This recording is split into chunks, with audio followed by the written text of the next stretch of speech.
Someone's going to go for 2 and get it at some point. It's 1:42 in the morning. Yeah, that's all right. Number 1. Shocker. Iron. Man, give me the Trojans. There we go.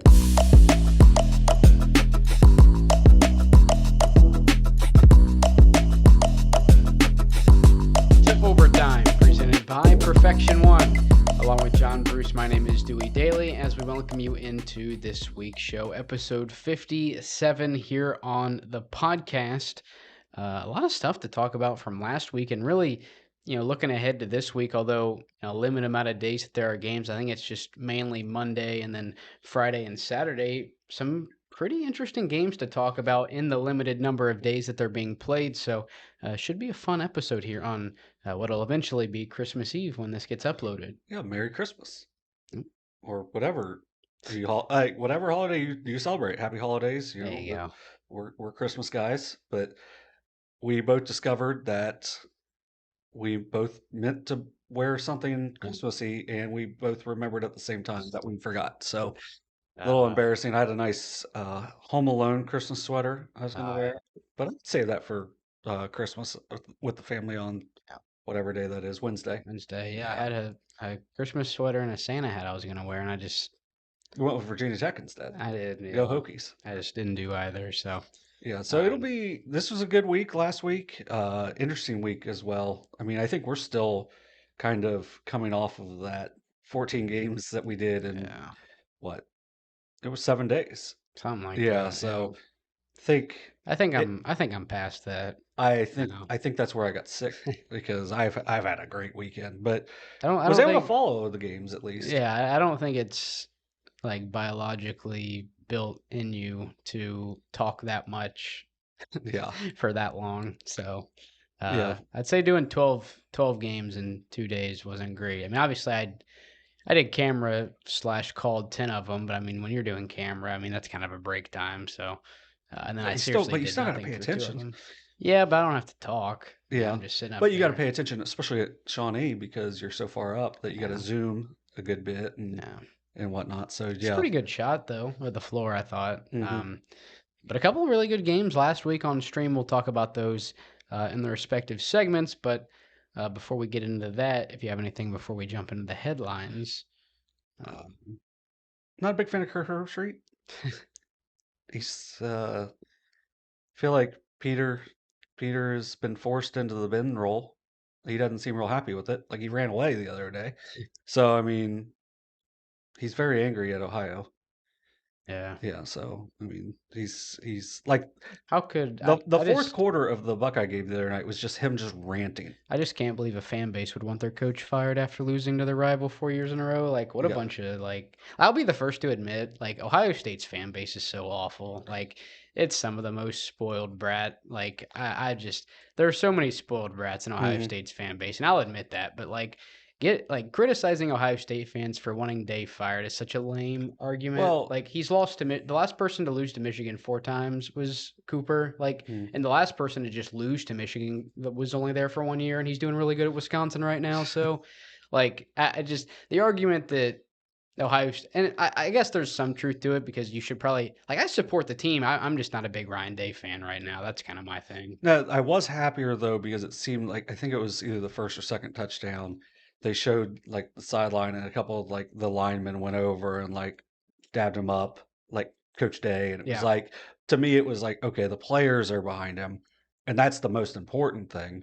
But yeah, it was actually, to me, a little more frustrating on Saturday watching that game because of how good they were and against a top 10 team. Yeah, and against their rival, they didn't come out with any of that game plan at all. But it's crazy what happens when you throw the ball to your NFL first round receivers and not, let your ego get hurt because you can't run the ball between the tackles against a team that's terrible. But their one thing they're good at is interior line. Yeah. Well, and your interior lineman who wins the I can't think of the Remington Award.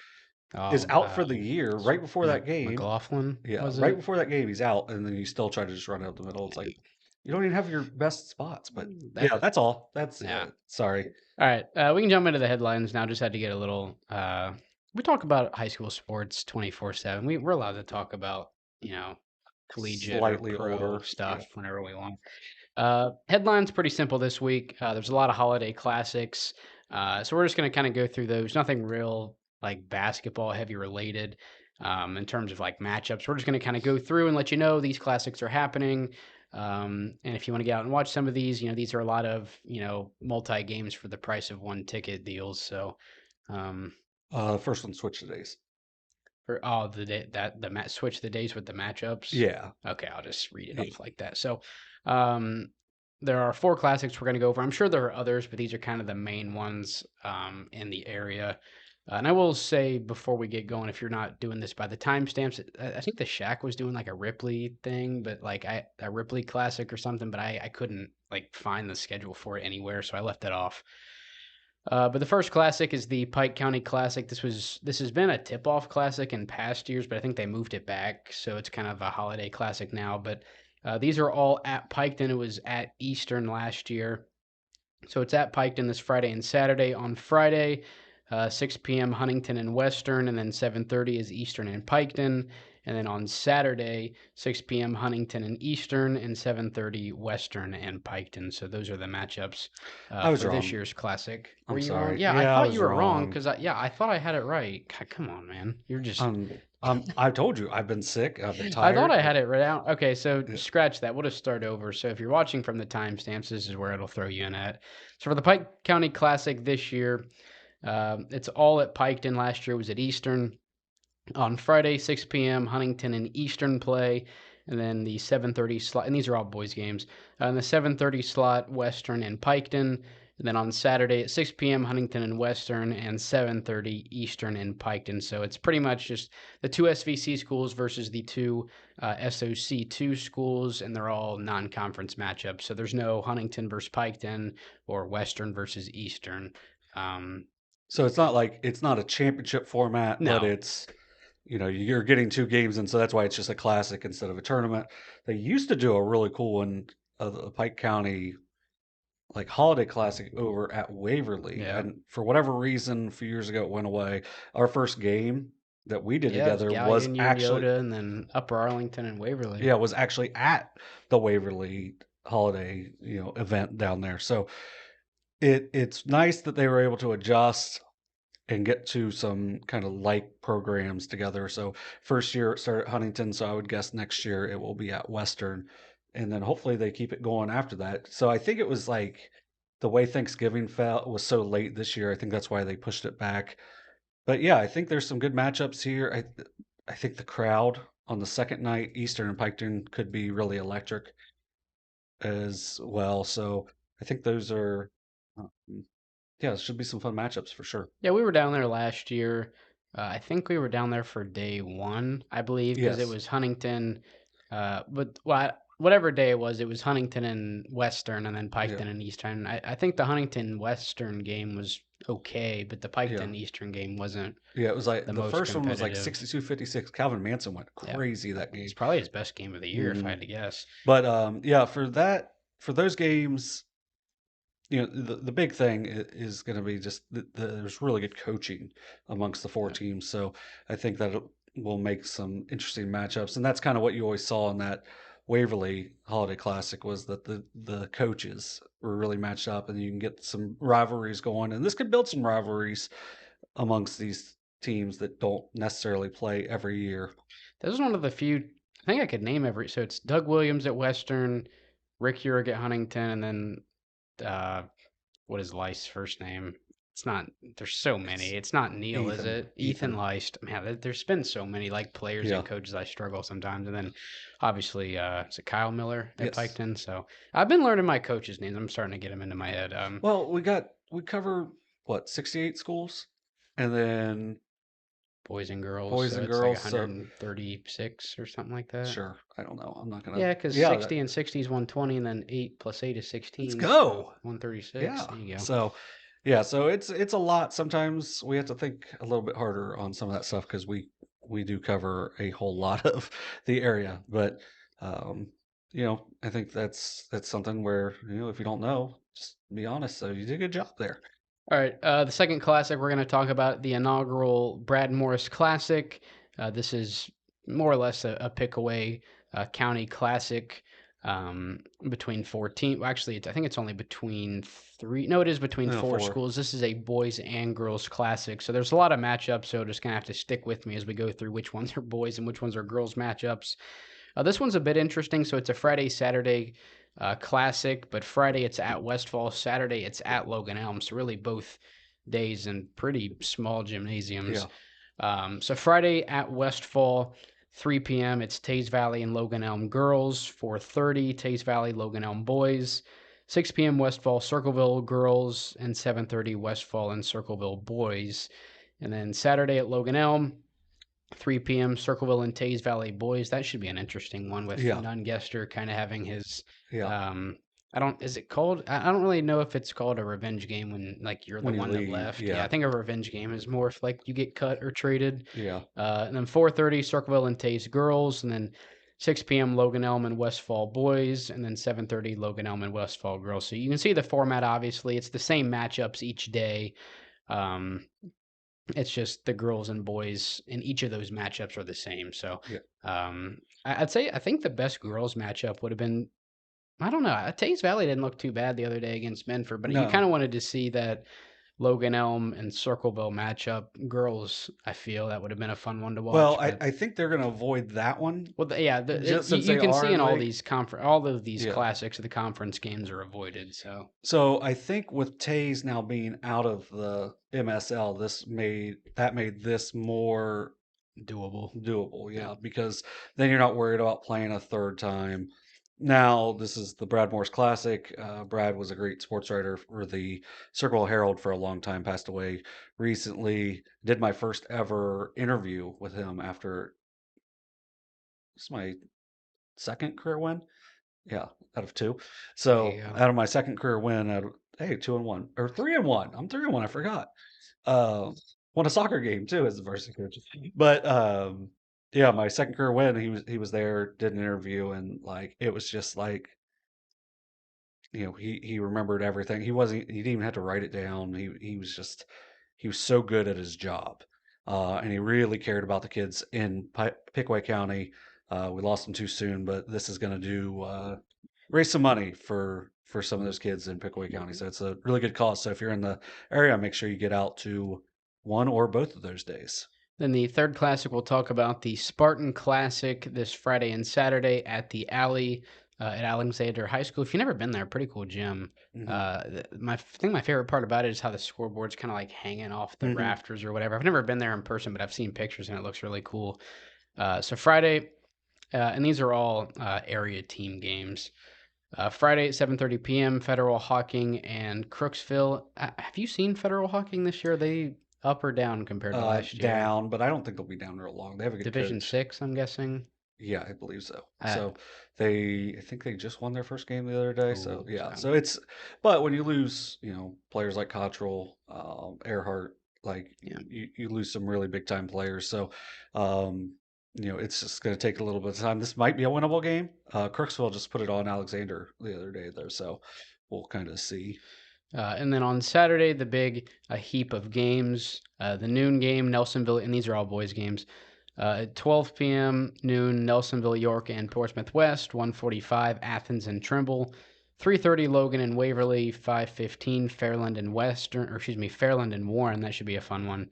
Then 7 p.m., Waterford and Alexander. So that's the slate for Saturday.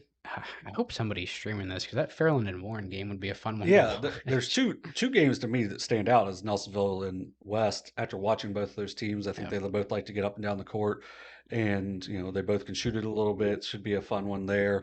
But yeah, that Fairland and Warren game is definitely the highlight of the day because Warren, one of the better Division III teams, Fairland, just one of the better overall teams as well. It hasn't lost. I think Warren has lost once. They lost to Marietta early, who just scored 112 the other day. Now they did it in West Virginia, where there is no running clock. But they had a kid that hit 13 threes. Like that's so crazy. They said he didn't play like the last 12 minutes of the game, and he hit 13 threes and had 49 points. Like what a crazy game. So. Yeah, this one Spartan Classic, as Dewey said, the alley is really cool. I got to go down there last year, watch a couple games. It's a nice setup. It's got the cool scoreboard set up, but also on one end you have the students that are completely under the far So basket. kind of like Miami Trace a little bit to where they're like underneath the basket Yeah, like that. Okay. except for there's just there's no wall behind them. Oh, okay. Yeah, so I think you walk in through that area. So I think maybe the noise doesn't stay in as much as Miami Trace, but a little bit smaller. But yeah, it's a nice gym. And the last classic we're going to talk about in terms of area teams, this is basically an all-girls classic. I think there are some boys teams that um, maybe are a little bit more local to where this one's at. It's the River City Classic. This one is at Marietta College. I think one of the few places in the state that have both a college and a high school, like locally, that are named the exact same. But this one Yeah. is at Marietta College. This one's Thursday, Friday, Saturday, so they've got some games the day after Christmas, which I thought was kind of surprising. You usually Right. don't see a lot of. I mean, a lot of businesses are still closed Well, the day after isn't Christmas. there like an 8 a.m.? I don't. I think It was there something might be. crazy. But the earliest game on Thursday with area teams, Belpre recently added to the coverage area out of the TVC Hawking, I believe, taking on Yes. Newcomerstown. I'm sure that's pronounced Newcomerstown or something. I think you're right, but Newcomerston or Newcomerstown. I think Nonetheless, it's that's town. okay. They were the only team in the 8-team playoff history to miss the playoffs after going 10-0. Newcomerston town. Newcomerstown. Yes. But that's a girls' game. That's at 2 p.m. on Thursday. And then Friday, 11:30 a.m. Belpre back at it again. So 2 quick games in less than 24 hours for. I'm not sure what their mascot is. Who Something was it? orange. Belpre? The Yeah. Golden The Eagles. Golden Eagles. With What their color did you say? orange. They're orange. And they're the Golden Eagles. It's one of my favorite. Uh, Like the only thing I can think of is, oh, you're not going to know this. The Rescuers Down Under. They tried to save a golden eagle in that, and it may have had like a tint of orange in it. I don't know. It's about 2 mice that save things on an albatross. You would love it. It's so bad. It's one of the worst Disneys. But yeah, that 11:30 a.m. on Friday in the River City Classic, Belpre and Philo girls, 1 p.m. Parkersburg and Unioto girls should be a fun one. And then Saturday, Parkersburg back at it against Fairland. It looked like Fairland originally was going to play both Parkersburg and Wheeling Park, but something happened there. Something happened, That matchup and is not happening. So it was right before we went on. Union's girls basketball announced that they would be playing on Friday instead of Saturday, so that's why the late change there. But then our article about the Fairland Portsmouth girls game had Fairland playing Parkersburg on Saturday. So something happened. I don't know if Wheeling Park like opted out or what, but ended up like we're gonna preview that Parkersburg and Fairland game. But man, that one looks like it's going to be a lot of points. Same with the Unioto and Parkersburg. Those are teams that can really fill it up. So those ones should be fun to watch. I think Derek is going to be there at least one of those days. say right. Yeah, so that'll wrap it up for our headlines. Obviously, like I said, not really anything super detailed, but no milestones or college signings from what I saw last week. I guess we could have probably talked about one, but maybe we'll just save that for next week. I was just talking about with Hamilton signing, so I don't know if we want to throw that in right now or we It's just probably wait wait. until. Okay. Yeah, because I don't know if it's like fully. Okay, yeah. We'll just save that officially for next week, and we'll talk about it once we know a little bit more about it. So, all right, so that'll wrap it up for the headline. Just went over a few classics. Get out, see a couple games. I'm assuming for the price of one ticket, and a lot of these should be some solid games. I think the Brad Morris Classic is probably the one I would go to if I had my choice, but that's also because Logan Elm on Saturday is about 10 minutes from my house. So, Right. All right, we can jump into the boys segment. For this week's show, we're going to recap 3 games from this past week and preview 2, and also go over our team of the week and wrap it up with our quick picks powered by Views Gym to end out the boys segment. So we'll start off with. Well, we're actually doing it a bit out of order. I guess we can kind of change it to where it's in chronological order. But the first game you were at, I think it was Tuesday night. It was Eastern Pike hosting Portsmouth West. I think two teams that were kind of flying under the radar, at least for me. I mean, West hasn't really been. I think West gets overshadowed a lot just because of the league they're in. And then I just thought Eastern would be kind of down in comparison to, obviously last year, and they graduated a couple of their best players. So, but they've been off to a hot start, and I think this was West's first loss of the season, and I think it's still their only loss on the season. But 49-48 final down at the Nest, or whatever That's what they call it. fun Yeah. name they have for their gym. But Eastern's strong season continues as they're now 4-1 on the year. Yeah, it was a really good bounce back for them after the Southwestern game went sideways really quickly. But man, I was impressed with both teams because early, Logan Wolfenbarker moving from Northwest for West had 7 quick points to really get them rolling. But then Aiden Warner did a great job of he didn't score again the rest of the night. So really good defensive effort there from Warner. It was a really good game. 13 lead changes. The last one came with 49 seconds left. Declan Davis had a short range score. I don't know if it was necessarily a layup or it was about a 4-foot jumper, like a little floater, but it was a great pass from Tucker Leist after a long rebound by Warner. And then they were able to get really one of the biggest blocks of the year was Boston Webb made a great play. They got a block. West still got the rebound, called timeout. After the timeout, missed probably a 15-footer. Eastern recovers the ball, calls timeout, and then I think it was West had 3 fouls to give, and it was 4.4 seconds left. So as long as they got the ball in bounds. So I'm finishing my final score tweet because it was just I'm just watching to see if they turn it over, because if not, they got a foul and time's going to run out eventually. And so it was a little anticlimactic, but it was a really good game. 49-48. Eastern was led by Boston Webb, a sophomore, 19 points. He grew a lot over from last year to this year. He shot it really well from three, hit a couple corner threes. I think he may have had 4 threes total in the game, but Tucker Leist came off the bench. When I say came off the bench, it was a minute into the game. But it's like when Caleb Lovely would come off the bench for South Point last yeah, year. yeah. So Leist, 15 points, 6 assists. He had a really big 3 in transition where it was. Do you remember the Villanova, North Carolina national championship Yeah, game? game winner. Yeah, it was a lot it wasn't a game winner, but it was the same action. Warner dribbled down and just did the little toss behind, and Lice got his feet set, hit a 3, made it from a 5-point game to a 2-point game. The dude's on total mate for the championship. Yeah. So Declan Davis had 7 also. They he moved in from Piketon. That's one of the reasons why I said that Eastern Piketon game is going to be really interesting. Yeah, but I failed to mention that. That's kind of a so like a revenge game for Piketon almost. Yeah. So he had a really good floor game overall. Only 7 points in the game, but hit a big 3 to end the first quarter, and you can tell that he's mixing in really well with them. So that was a nice pickup for them overall. So it's a nice team over there in Beaver. So I was impressed. I think Coach Lice does a good job over there. Their next action will be at Piketon this weekend, as we said, with that Huntington on Friday, Piketon on Saturday. So should be interesting there. For West, they had some nice pieces. Will Kegley, a junior, got some really good length, had 23 points. Biggest thing was picked up his 3rd foul early in the 3rd, and they sat him the rest of the quarter.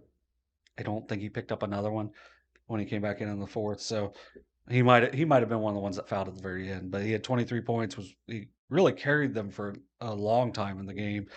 Corbin Miller had 9 points. He scored late in the first half and then had a really nice second half. Wolfenbarker, as I mentioned, was 7. I thought he mixed in really well with them. He just couldn't get a shot to fall that day. I was impressed with their depth because Christian Carrasco, Mason Parker, Braden Atkins all made some big plays down the stretch. I mean, Parker had a putback to tie the game, to take the lead. Atkins took 1 shot in the game. It was about a 25-foot 3, pretty much in front of me, and gave them a 3-point lead after Eastern had tied it. So it was impressive to see their underclassmen. They really only played the one senior in Mason Parker. A lot of underclassmen on this West team. I think they look like they're pretty well coached. They play Rock Hill right now. It's 7:42. It might be over, but They play Rock Hill now, but then they've got Nelsonville, It's York. over already. Probably started at 7 or 7:30, wouldn't it? Yeah, probably. Probably still going on. Yeah, their JV team looked pretty good Yeah. as well. So, but they also have Nelsonville, York at Alexander on Saturday, which we talked about. I think that's probably the second best game there that day, with the chance to be really good. So, should be a nice season for West. I don't know how well they compete overall in the SOC 3.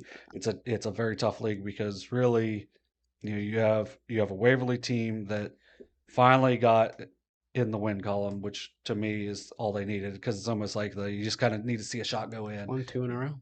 Yeah, so it's a West team that it's going to be hard to win in the league. Wheelersburg has played a really tough schedule so far. Yep. They lost to this Eastern Pike team, but they also lost to Harvest Prep, and then Monroe Central, who I think is one of the better teams in their division as well. So, Valley seems to be improving, and then obviously you have Minford and South Webster, who are just wagons. So, yeah, so it's going to be tough for them, but I think they're going to be able to compete on a lot of nights defensively because they're just tough. Like the West Side kids are really tough. Now, one thing I thought of, we are not, and this goes back 70, 80 years, Southeast District was not very creative with their school names. Now I know it's a West. A lot of Portsmouth. directions. Yeah, a lot of directions. So, you got Eastern, Western, West. But I mean, it didn't used to be like that though, Southeastern. because Southeastern. I mean, Southeastern had to be a combination of like Londonderry High School or something. Londonderry and Richmonddale. Yeah. Right. So I mean, it didn't used to be like that, and like, I guess I really only know the old because obviously the SVC Southeastern's the only one that is a direction. Well, I think. But then I think Eastern was Beaver and another. Yeah. So like it didn't. I feel like it didn't used to be like that. I'm sure Northwest used to be McDermott High School or something. So. It just all of the Roy Rogers. Roy Rogers High School or something like. Once all these schools, I forget what the official term is when two schools consolidate. Yeah, when all these schools consolidated, the popular option was just to name it whatever direction in the state it was, I guess. But like, why is it north? What is it northwest of? Because it's about as south as it's southern Ohio. I think technically in the county. So is it northwest of Sauda or northwest of Sauda County? I think. Is that what it is?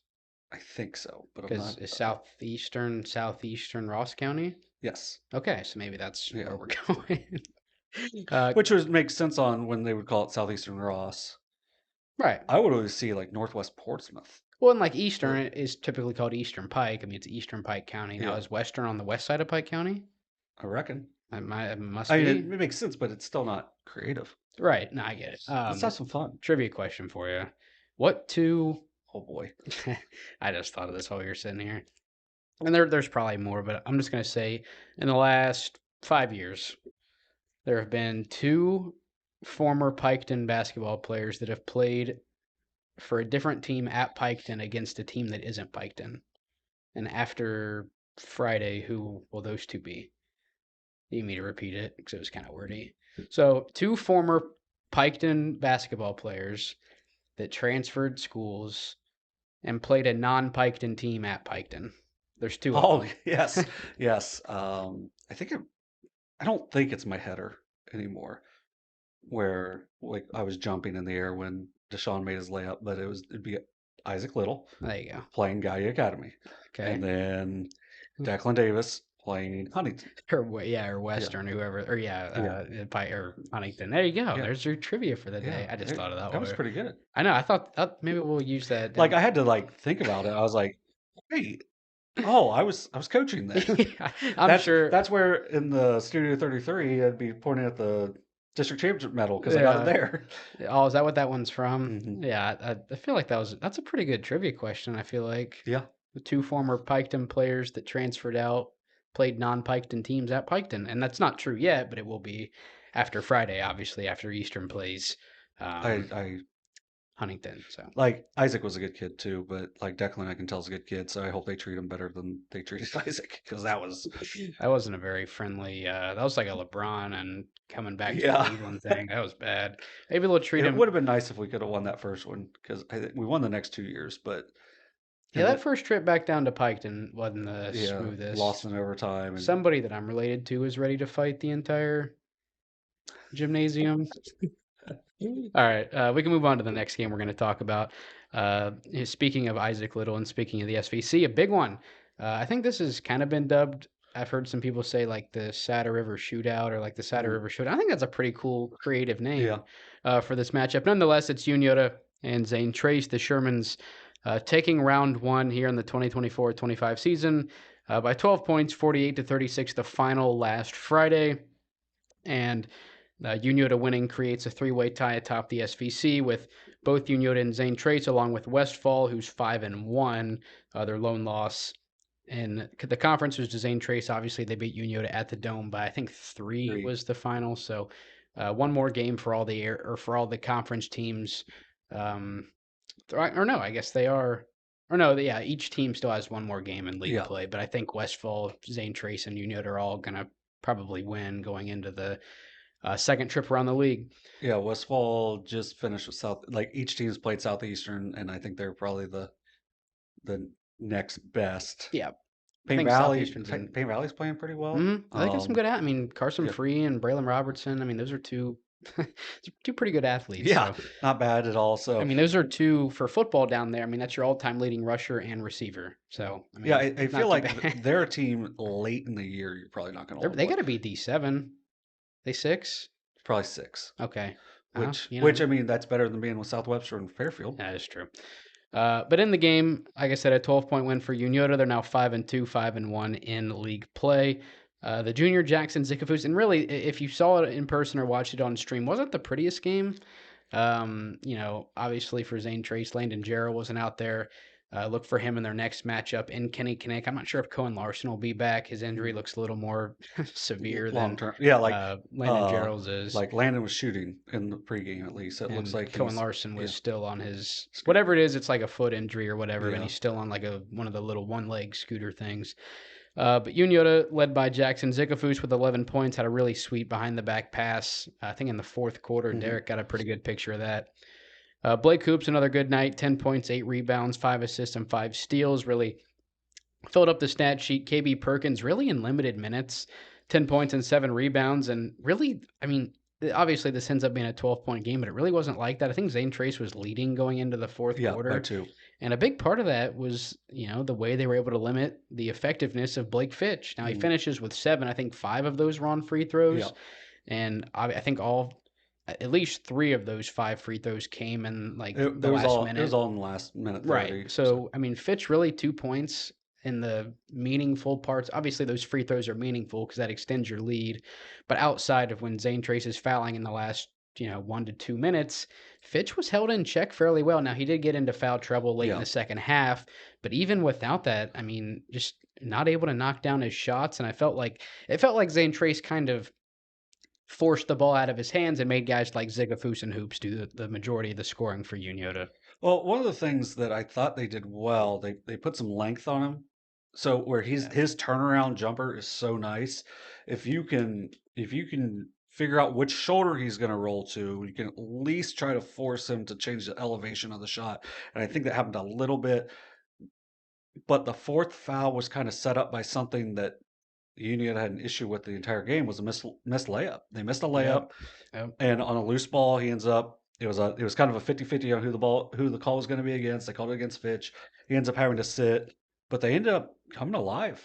Late in the game, they really upped the pressure. Caden Cutright had 6 steals in the game, 7 points, I believe, too. Yeah, 7 points, 6 steals. Had a really good all around game. Jackson was hounded the ball handler. So if they can win a game with their best player only having 7 points and not playing that much, I think that says a lot. I think the defensive strategy going into the game was really good. I thought Coach Fitch did a really good job of helping, key on the eliminating the 3-pointers for Zane Trace. I thought they did a really good job there because Zane Trace has been absolutely lighting it up from 3. They were shooting 40% from the field. They had made 41 threes on the season, so about 6 a game. In the game, they were 2 for 13 from 3 and really never got going at all on any jump shots. So credit to the Sherman's defensive effort overall. And John, you talk about defense, it was there. Obviously, Unioto did a great job as well. We talked about Zane Trace limiting Fitch, but for Zane Trace, you had Grady Stewart and Ezra Rippeth. They're combined averaging 24 points per game through the first seven. So through their 7 prior games, held to just 5 combined points. Grady Stewart didn't get his first and only 3 points of the game until I think he had a 3 in the third quarter, and then Rippeth averaging, I think like it was around 10.5 points coming off of a 21 point season high point total. I think it was on Tuesday against Paint Valley, had 21 points, and then he's held to 2 points just 2 days later. So Unioto obviously doing a really good job limiting those two. Now, Noah Houston stepped up over his average, had 9 points, and Gunnar McCullough, man, I tell you what, 15 points, 14 rebounds, a double-double for the junior, right around, well, the rebounds a bit higher, but point total right around his average of 14 points per game. I think rebounds, he's around 8, so obviously that uplifts. He's probably closer to 9 now. I'm going to make a bold prediction here. Like, McCullough's only a junior, and I'm not even player of the year next year. That's what I was getting at. Like, I'm not even limiting. I mean, maybe this year, because obviously Gerald missing games last year. I think if he plays the whole season, he's probably player of the year. He's missing some time this year. He's going to miss the whole first trip around the league. I mean, do they hold that against him, or maybe is it less impactful because he missed the first half instead of kind of like if you split the season into fourths? It seemed like. I mean, if he goes just ballistic though for 8 games, right? Yeah, right. That's what I'm saying. Now, I think it's kind of an idea that, like, even though Jarrell coming into the season probably going to be Zane Trace's best player, are there growing pains when he comes back? Because it's a team that's kind of learned. I mean, they're 7-0 before this game, so they've kind of learned how to win without him. So, and I'm not saying he's like a lock, like a problem on the team. I'm just saying it's a team that's kind of learned to win without him. They've molded how they are now. But I think anytime you can bring in a because obviously somebody's gonna have to step back a little bit, just because he's going to do more of the scoring. Or is he going to come off the bench? Right. I mean, who knows? I mean, either way, it's going to be an interesting development. I think it's going to be a fun one to watch. But I think just watching how they interact, it seems like that team has really good chemistry. So I think that'll be a big advantage. I think with what Landon Robinson's done at the point guard position, he didn't have the best night offensively, had a good night defensively the other night, but I mean, they're going to be okay no matter what. They're only going to get better. But I understand what you're saying, because anytime like you've had this really good chemistry going in the first half of the season, but I think as soon as you lose, then you can look over and be like, okay, he's going to make us better.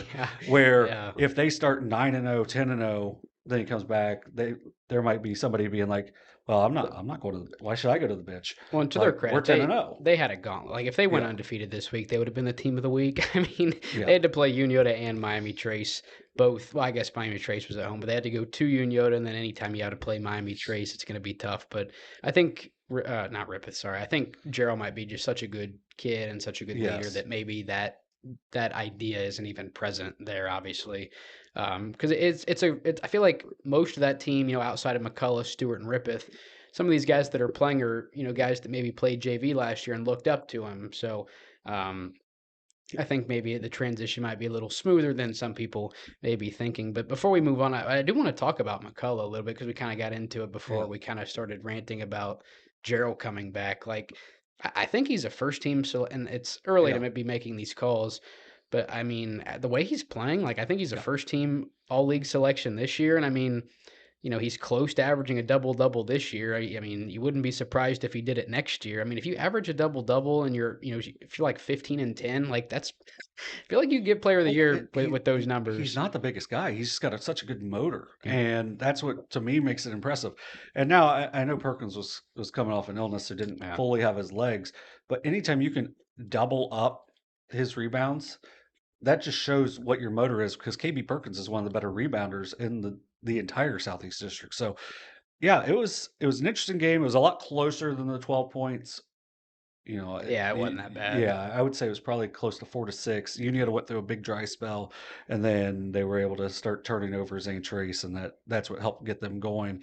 But yeah, I liked what I really liked what I saw in McCullough because I thought Mm-hmm. he just looked so much more confident than he did last year. Last year, he didn't look as confident, even though he had probably fairly similar skills, but he just looked big, strong, very confident inside, and that's what you want. So if you got McCullough and Robinson, Gerald, and then you throw in Rippeth, Stewart, and Houston, man, that's a really nice top six. Now, still not going to have a ton of depth, but and that was honestly probably the difference in this one because Unioto, Blake Fitch has to go to the I think I bench. played 10 They guys played 10 total. guys.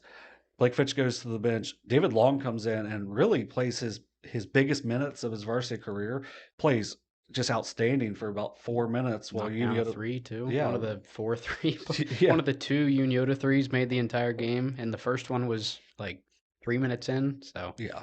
So yeah, Long was really good. Then you just throw in like Caden Patterson was like plus yeah, 10. he played a pretty good amount of Yeah, minutes. he Welch was played a little plus bit 10, too. and yeah. So, Then you got Isaac Coy, Dawson Mitchell. So you got some kids that are learning on the fly. But yeah, I just thought ultimately it was the defensive pressure Unioto was able to put on them, and then but then to me, credit to Blake Fitch because he could have been frustrated, but he just steps to the line, hits 5 of 6, which I think he would say he probably should make 6 of 6 because he's such a good free throw shooter. But I mean, he missed one; it's no big right. deal. Um, but he could have been frustrated, but he goes to the line and helps put the game away, which is he also was rarely giving the ball up because he knows he's the best free throw shooter as Right. well. So I was impressed with what Union was able to do from the first time we saw them to Friday night. And obviously, there's new head coach over there, right? So, like, even though Matt Combs, about the best, like, guy you could have step in, right? He's had all the Mm, success of Benton County. But I feel like when you have a group of guys, a team that's, majority juniors and seniors, there's going to be a little bit of a growing period, no mhm. matter how good the coach is that's coming in, just because it's a change in scenery. So, maybe they're starting to turn the corner a little bit heading into the second round of league play. Now, they are back in action tonight at Circleville, so Monday night. And then they're at Washington Courthouse on Friday. So both of those are kind of intriguing Yes. matchups. I feel like Circleville and Courthouse both maybe. Circleville is hard to say. Courthouse is definitely a little bit down from where they were at last year. Roman Shachevsky has really stepped up for them. You would say Circleville is down a little bit because they graduated Kramer and Search, but they've been winning some games. So maybe we'll get that final. It's probably not over quite yet, as I'm assuming a 7 or 7:30 start time. So we probably won't get that final until either we're done with the show or into the girls segment. By then, it really won't be relevant Yeah. anymore. So But when you said to the coaching stuff with Matt Holmes, the one nice thing was Coach Easterday, Coach Fitch stayed on staff. yeah, So they had been working. I know Easter took a year off a couple years ago. Coach Fitch has been there for 2 or 3 years, so it kept some familiarity for the kids, and then it seems like they've molded together pretty well. So it's always as a former assistant, it's always good when the head coach trusts you as an assistant to do anything, right. and I think that's going to help them. I think Tyler Cassidy's doing a really good job Yep. over there at Zane Trace as well. I think most of his staff is new. He's got Yeah, Search over there yeah. now. I think both Um, of them. I think father and son are both mm, over there helping out. So yeah, and then Nate Gerald's on the staff too. yep. He was on the staff before at Zane Trace, but he's back now. Those are good coaches, and that's going to make this a rivalry that will just keep continuing on because I was impressed with what I saw out of the underclassmen from Zane Trace, as you mentioned, McCullough and Stewart, and then obviously Unioto. You lose some quality seniors, but you return Blake Fitch and Jackson Zikafus, and then those bench guys we talked about too. So, um, yeah, this one should be really fun for the next 3 matchups at the very least. Then Zane Trace back in action after the holiday break this Friday at Amanda Clear Creek. So I think Zane Trace gets back on track Mm, against an Aces team that's won a few games this year. They beat obviously Huntington to open up the year at Zane mm, Trace, and then they beat Logan Elm the other night.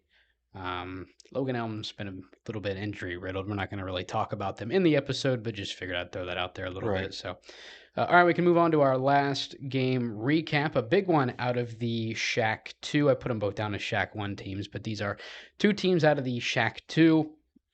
It was Fayetteville-Perry, led by familiar face and Joe B. Stewart. I should have looked at that when I was doing the, because obviously I broke down the Shack too when we were doing the conference previews. I should have known that like Joe B. Stewart wasn't going to go to a team that didn't have some promising some promising athletes. I should have known that like this is a team that's probably either going to win the league or be very close to doing it. When you retire a lot, you don't want to.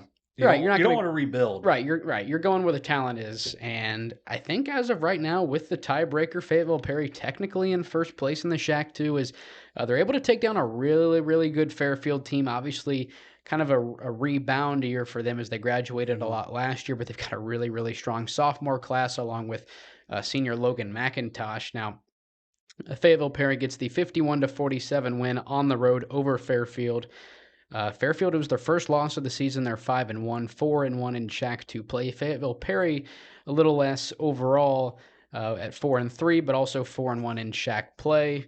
I'm not going to go over the Shack thing, but you play 13 league games. You played the teams on your side twice and teams on the other side once. It's, obviously 8 on your side and 5 on the other side, so it adds up to 13. I'm not sure if the Shack does tiebreakers in terms of head-to-head. But if they do, Fayetteville-Perry technically in first place in the Shack 2. And really, I mean, for the Rockets, it was a come-from-behind win as they trailed 11-2 after the first quarter. So not a great start for the Rockets. And, they lost the second quarter by even more than that, trailing 27-12 at the break and outscored Fairfield 39-20 in the second half. And I think that's maybe where the inexperience at the varsity level maybe comes in for Fairfield. Obviously, we didn't see the game, but kind of I feel like the clock management is something that kind of comes along as you go. So maybe taking some shots, earlier in possessions when you have a double-digit lead when you really don't need to may have been what ended up breaking down their lead. Obviously, we'll never know unless there was a stream of it, and I'm not sure I'll go back and I'm not sure if I'm invested enough to. But nonetheless, a big win for the Rockets on the road. The second consecutive season for Fairfield with a home loss to Fayetteville, which is kind of an interesting thing. It's only Fairfield's second year in the Shack 2 as them and Peebles switched prior to last season. Peebles doing really good in the Shack 1 right now. But on the night, for the Rockets, junior Jack South led Fayetteville with 16 points. Alex Bradshaw, a senior, had 13. Bradshaw actually leading the Shack in scoring, averaging 18.3 points per game, also leading the league in blocks with 1.8 rejections per game. So he's obviously to a really good start in his senior season. And then Charlie Kaufman, a sophomore, had 12 points. Fayetteville's won 3 of their last 4. So it would make them 1-2 or something like that. I believe they at lost one point. Eastern, I believe, was one of their early ones. So they're really hot as of late. Like I said, 3 of their last 4. They're at Georgetown on Friday. I don't know much about Georgetown other than the fact that in terms of non-conference, they play just about. There's a few teams that play like every Shack team. It's like Western Brown, obviously, and then you see Batavia in there, and Georgetown, another one of those teams. It's like always playing the Shack schools. For Fairfield, as we said, first loss of the season for the Lions. Maybe the 5th career loss for Quentin Williams at this point. Not too many losses for the young coach.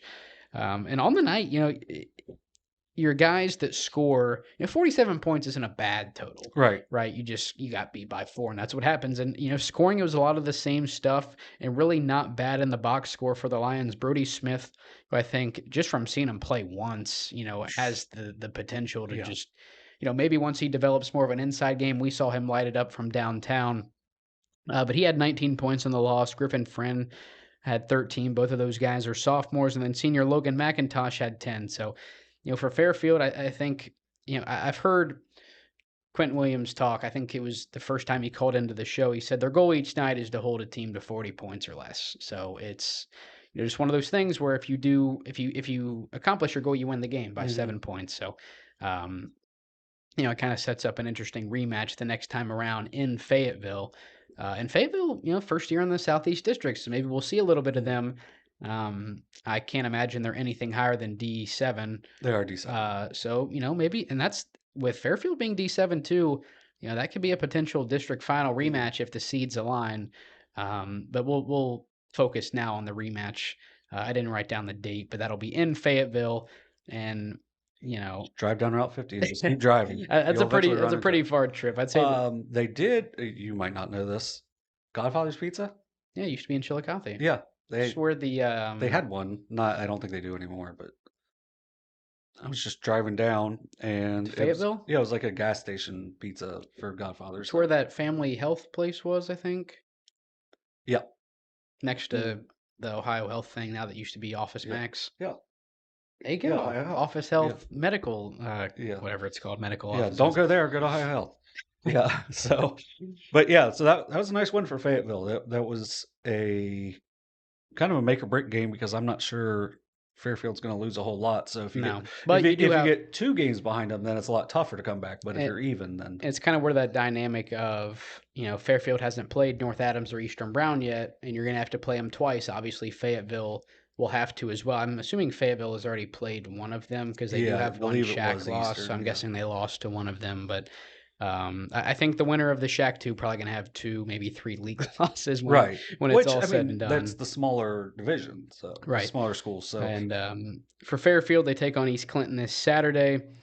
East Clinton are one of those teams that you see play a lot of the Shack schools, the Astros. And then Fairfield back into league play next Friday at White Oak, who just took down, I think White Oak. Did White Oak? I know they just beat Manchester. Did they beat Lynchburg Clay, or did they lose to they them? lost to them. It was a Okay. 1-point game. So White Oak, not a slouch either Right. in So the Shack they're a 2. team that they can really put up some points, but I think slowing people down is a little more difficult. I don't think there's a team in the Shack 2 that's like you can just kind of not even try and like you Well, kind of have to. because even Ripley, and they're going to struggle. Like they've played teams closer at home. So I mean, if you don't play well, if you play bad, there's a chance Ripley could get you because that there is some pride over there in Blue Jay land. So that's a cool gym too. So Yeah, yeah, bunch that's of seat backs. I believe I think they're like brown or something, but still, that's really cool. Yeah, but I liked my one trip into that gym, and that was like 15-ish years ago, maybe more than that now. I'm getting way too old. So All right, team of the week for this week. I believe I said last season. Last week it was Westfall. Most of these teams of the week are obviously going to be teams that go 2-0 or 3-0 and have some big wins along the way. This week, we've talked about them already. I don't think we've talked about them directly, but I think we mentioned them for a moment. It's Miami Trace. Obviously off to a 7-0 start, 3-0 last week. 56-47 win at home against a Chillicothe team that's really on the rise. And then 55-28 over McClain. I feel like most people would have, bet a lot of money that that Miami Trace was going to win that one. And then a big non-conference win over the other Trace, that is Zane Trace, on the road in Kennewick, a 51-41 win over the Pioneers for Miami Trace. Once again, they're 7-0. They have London on Friday and Greenview on Saturday. We've talked about them a ton. Obviously Adam Guthrie's the big name, both literally and physically on the inside for them. Sky Salyers, Trey Robinette are 2 really lengthy guys that maybe didn't get a lot of minutes last year with all the different play. This is a team that graduated a lot of players a season ago. A big reason why I picked Jackson in the preseason to win this league. But Salyers and Robinette have really come on strong. Julian Baker, in an enlarged role this season, and Gage Bowers, 365 days ago was playing in middle school games, right? And he's come on really strong for Coach. Don't tell me. God, why'd you tell me? Coach Ben because Ackley. you started. I almost said Olaker from Adina, but I don't know why that was on my mind. But yeah, head coach Ben Ackley, really good squad over there. Who can beat them? Like who we were talking about it before we went on the air. Like this is a 20-win team, is it not? I think so. I mean, London and Greenview this weekend, I don't know much about them, so I can't really speak to that. If you drop both of those games, you still have that would put you at 20-2. They play Minford at home. That's a very losable game just because Minford is Minford right now. So that puts you at 19-3 even if you lose that one. Do they lose an FAC game this year? They beat Jackson on the road already. They still have to come to Chillicothe. I think there's a chance they slip up and lose one of these games. You know, I don't think they lose to Hillsboro or McClain. Courthouse is always iffy because it's a rivalry. True, very true. Chillicothe later in the year at Chillicothe. I'll be interested. We might go to that game. If we're not doing a game that night, we might just slip over there because Chillicothe's like just that team that like, they may not win the league and they may finish third or fourth, but like they're gonna beat Miami Trace, and it wouldn't surprise me. But this Miami Trace team has, I mean, there's a very large chance they win 20 games this year, and it wouldn't surprise me. No, and they could win more too in the regular season. Now I'm talking about winning 20 wins. I think, including the tournament, I think they win 1 or 2 games. So I think they get to 20 wins, but I'm talking 20 regular season wins is what I think they have a very large chance of getting to. So yeah, I'm looking at the Kettering Alder right now. Oh, just imagine if they had Grant Gass. Grant Gass had 14 points. Yep. Didn't miss a shot from the field, led them in scoring in their last game. So what would do, like, I don't want to get like, cause any drama or anything, but like, was there a reason he went to Kettering Alt, or was it just maybe more exposure Probably for basketball? Because this Miami Trace team is, I mean, maybe he was thinking, I think a lot of people may have thought this Miami Trace team would be down a little bit. Well, at least that's kind of what I was thinking. Alder's going to South Carolina. They're playing in a few different showcases. Right? Yeah, so maybe it's just an exposure thing, but yeah, he would definitely help this team. But could you imagine? I mean, it hasn't mattered so far with Robinette and Salyers up top, just slamming Grant Gass. I mean, yeah, man. So there would be no passes getting through. Even if they do, I mean, Guthrie's just gonna body him, so it doesn't even matter. Like, this team is a nightmare to play against. The craziest part about it is that they didn't look very good in the preseason, and then Guthrie comes back, and it immediately just changes everything about them, because then you can put those two long, super athletic dudes on top of that zone, and like you're just not going to score.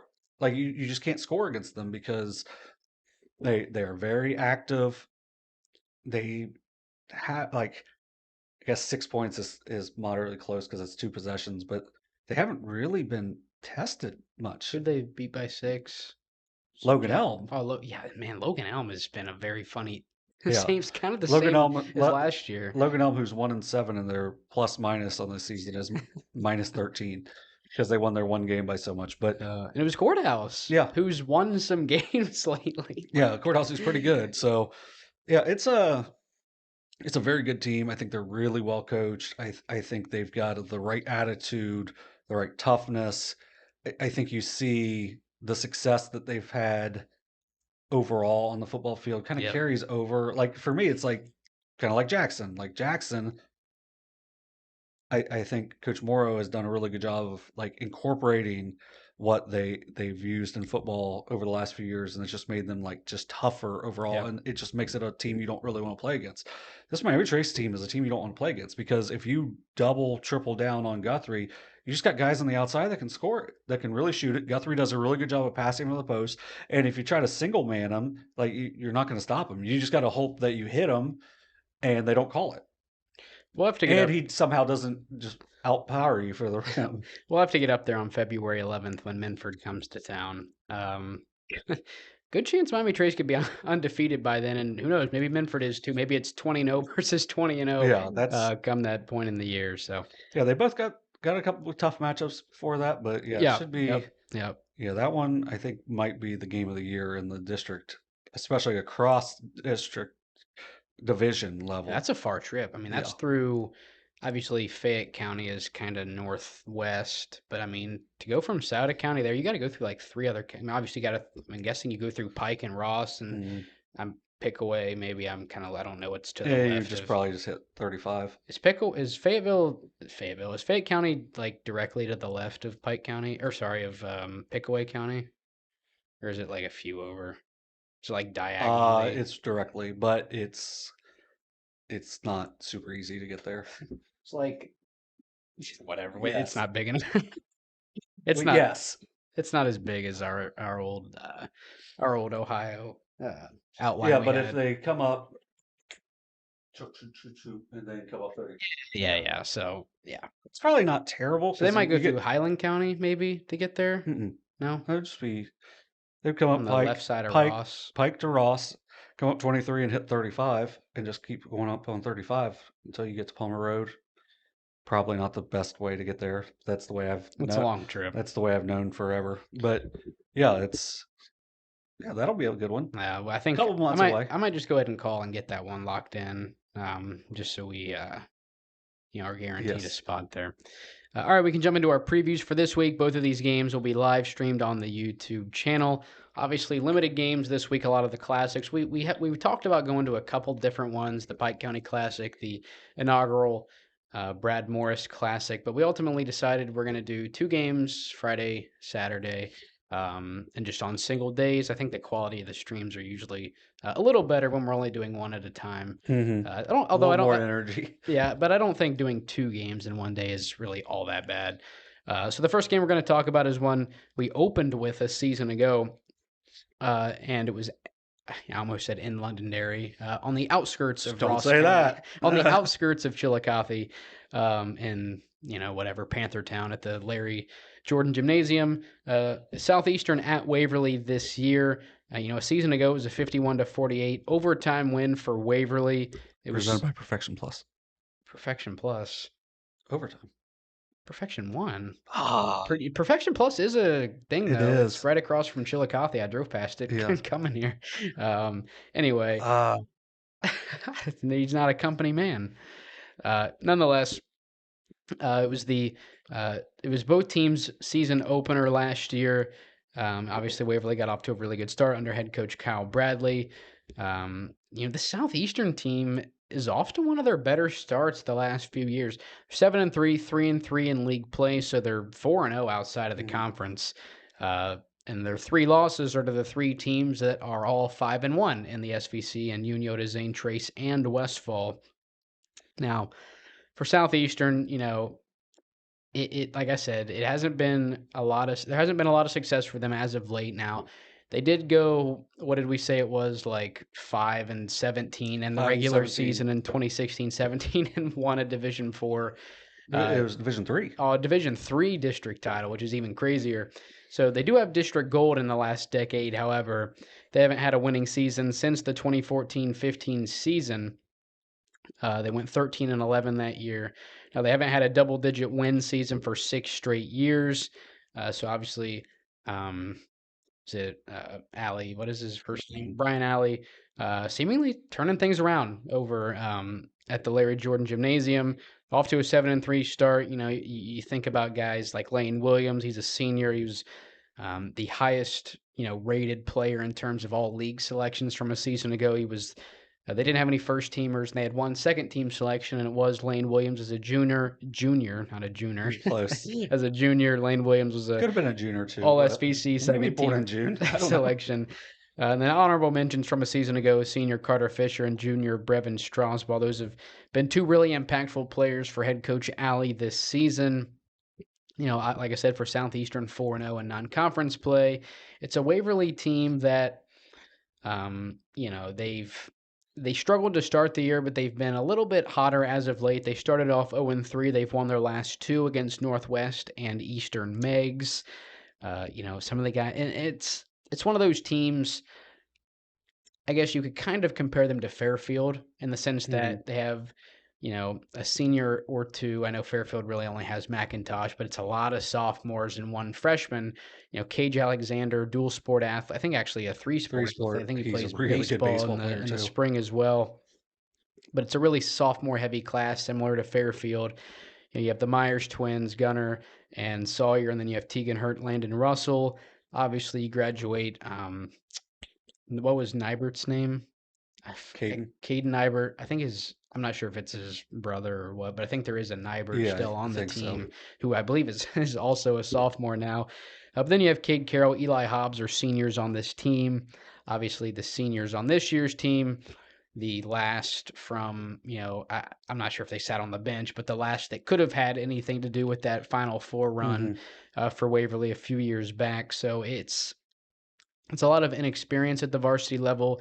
I say inexperience, but it's a lot of guys that played last year as freshmen.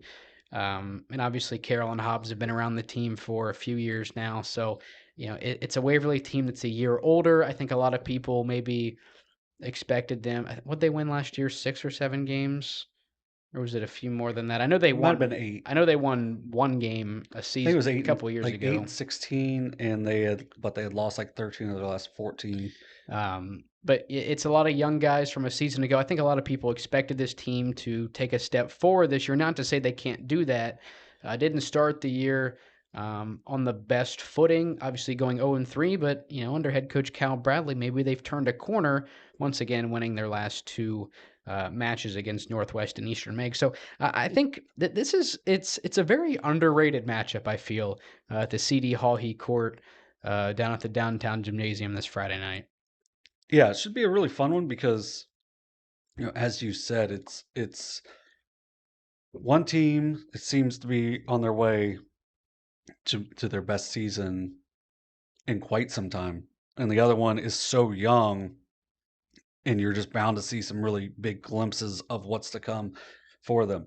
To me, the big thing I've noticed is that Cage Alexander seems like he is like varsity basketball hasn't been a worry for him at all. It's just like he's Right. just playing. So he's been outstanding for them. Lane Williams isn't very big, like 5'6" ish. One of the few Richie's Distributor of the Weeks last Yes. year.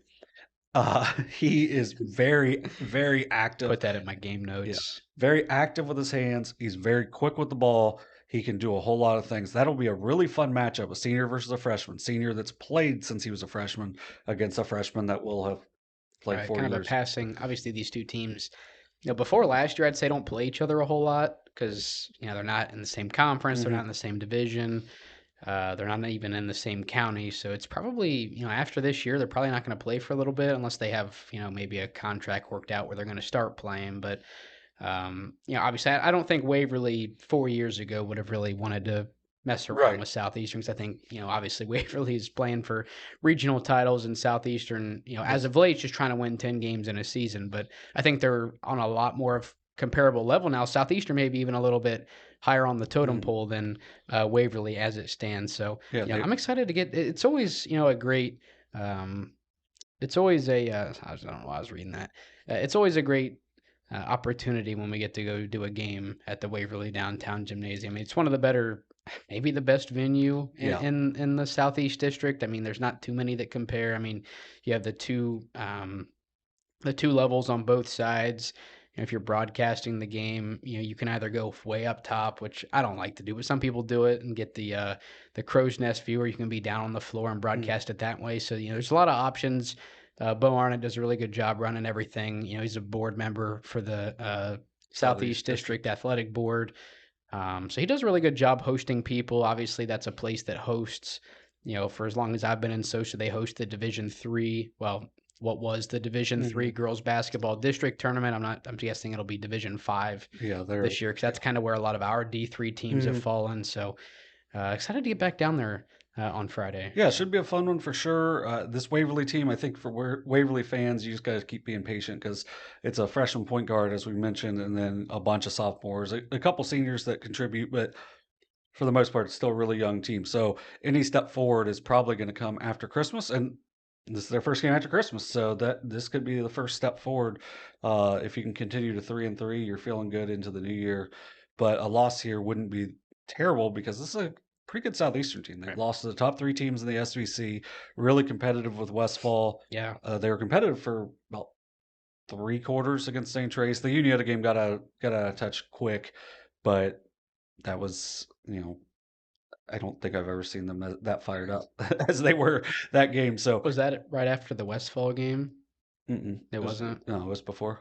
It was kind of crazy. I That figured they were yeah. like the ones that caught the wrath Oh of. no, like I Who thought was that? Was the Westfall game on a Huntington. Friday? Oh, Yeah, Huntington Huntington got got it. that wrath. Yeah. Figured So some usually the team that plays a really good like it was last year after Fairland girls lost to Portsmouth, they played like Colgrove or like Gallia the next night. We were like, we feel bad for them because they're yeah, about to get whacked. Like it's just how it's gonna be. Like yeah, somebody has to pay for that, and right. it just happened to be the Huntsman this time around. So Yeah, so just going back to this real quick, but Lane Williams really good.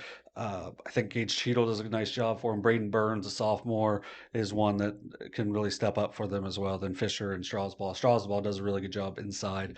I think Coach Alley's got them going in the right direction. We'll see what they end up with ultimately, but I think it's going to be a really good game on Friday night. And just going back, and this is going to go to a different thing. When you mentioned catching the wrath, I noticed something on Friday, and I don't think it was on purpose, but at a lower level, there was a coach. This team won by nearly 40. Are we talking about? Yeah. So, Never mind. You weren't talking about what I but thought you were talking about. but that coach was a JV coach at a different school who would have teams routinely press and try to beat them by as much as possible. I'm sure there's lower level coaches did not expect Oh, okay. I got expect you that now. to come back on them whenever he came to a school that just Yeah. like as a former JV coach at that school, it's pretty easy to win when you got studs like Come on, man. Unioto JV basketball legend. yeah. So Not too many guys at Unioto say they were a 2-year JV player. I was. Oh, there you go. Yeah, so that's why I kept it.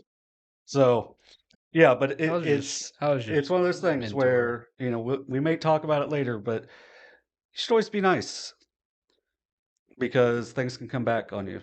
Like, if you try to score 100 in a game, maybe maybe work on some things.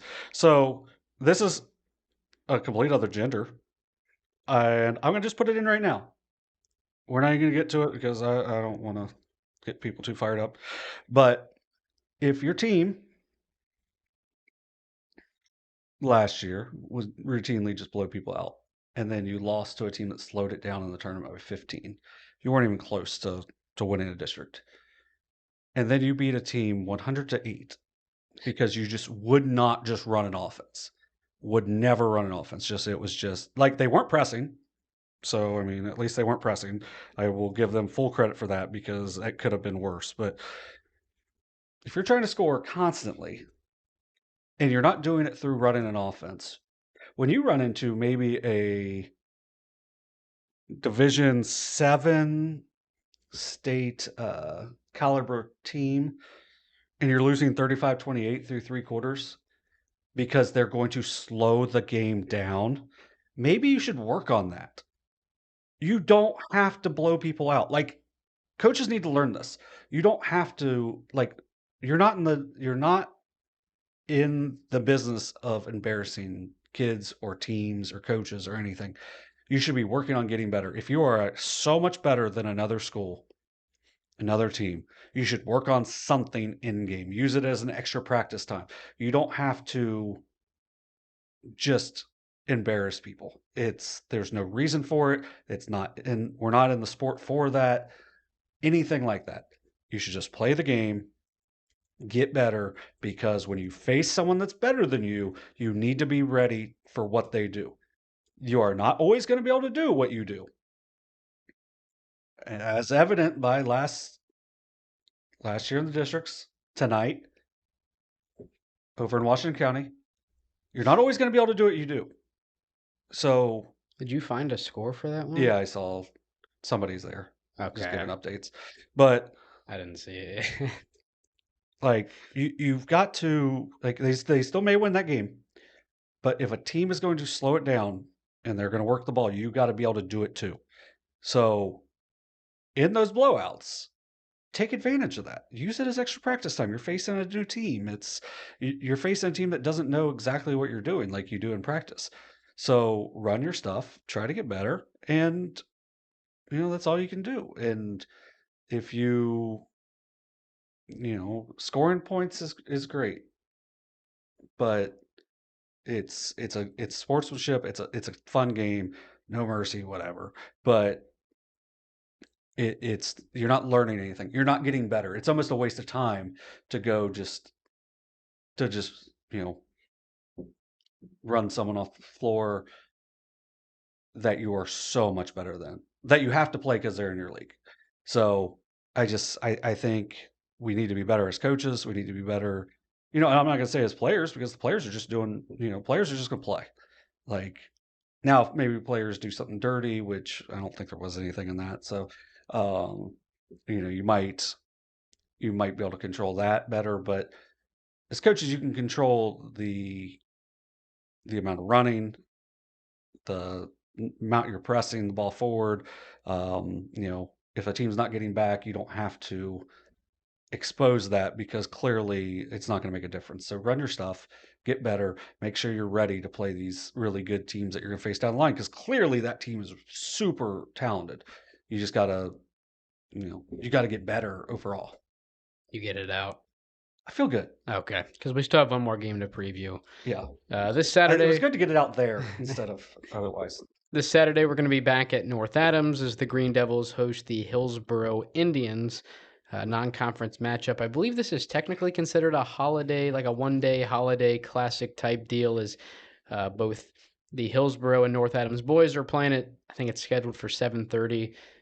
Actually, I don't believe it's scheduled for any time. But Hillsboro North Adams girls are kind of the first game of that day. So there's no JV games. It's just varsity girls, varsity boys. Hillsboro North Adams girls, which I think would have been a really good game last year. I'm not sure if it'll quite be as competitive this year. That one's at 6. Varsity boys will follow. So you're probably looking at about 7:15, 7:30 on that start time. We'll start with the visiting team, the Hillsboro Indians.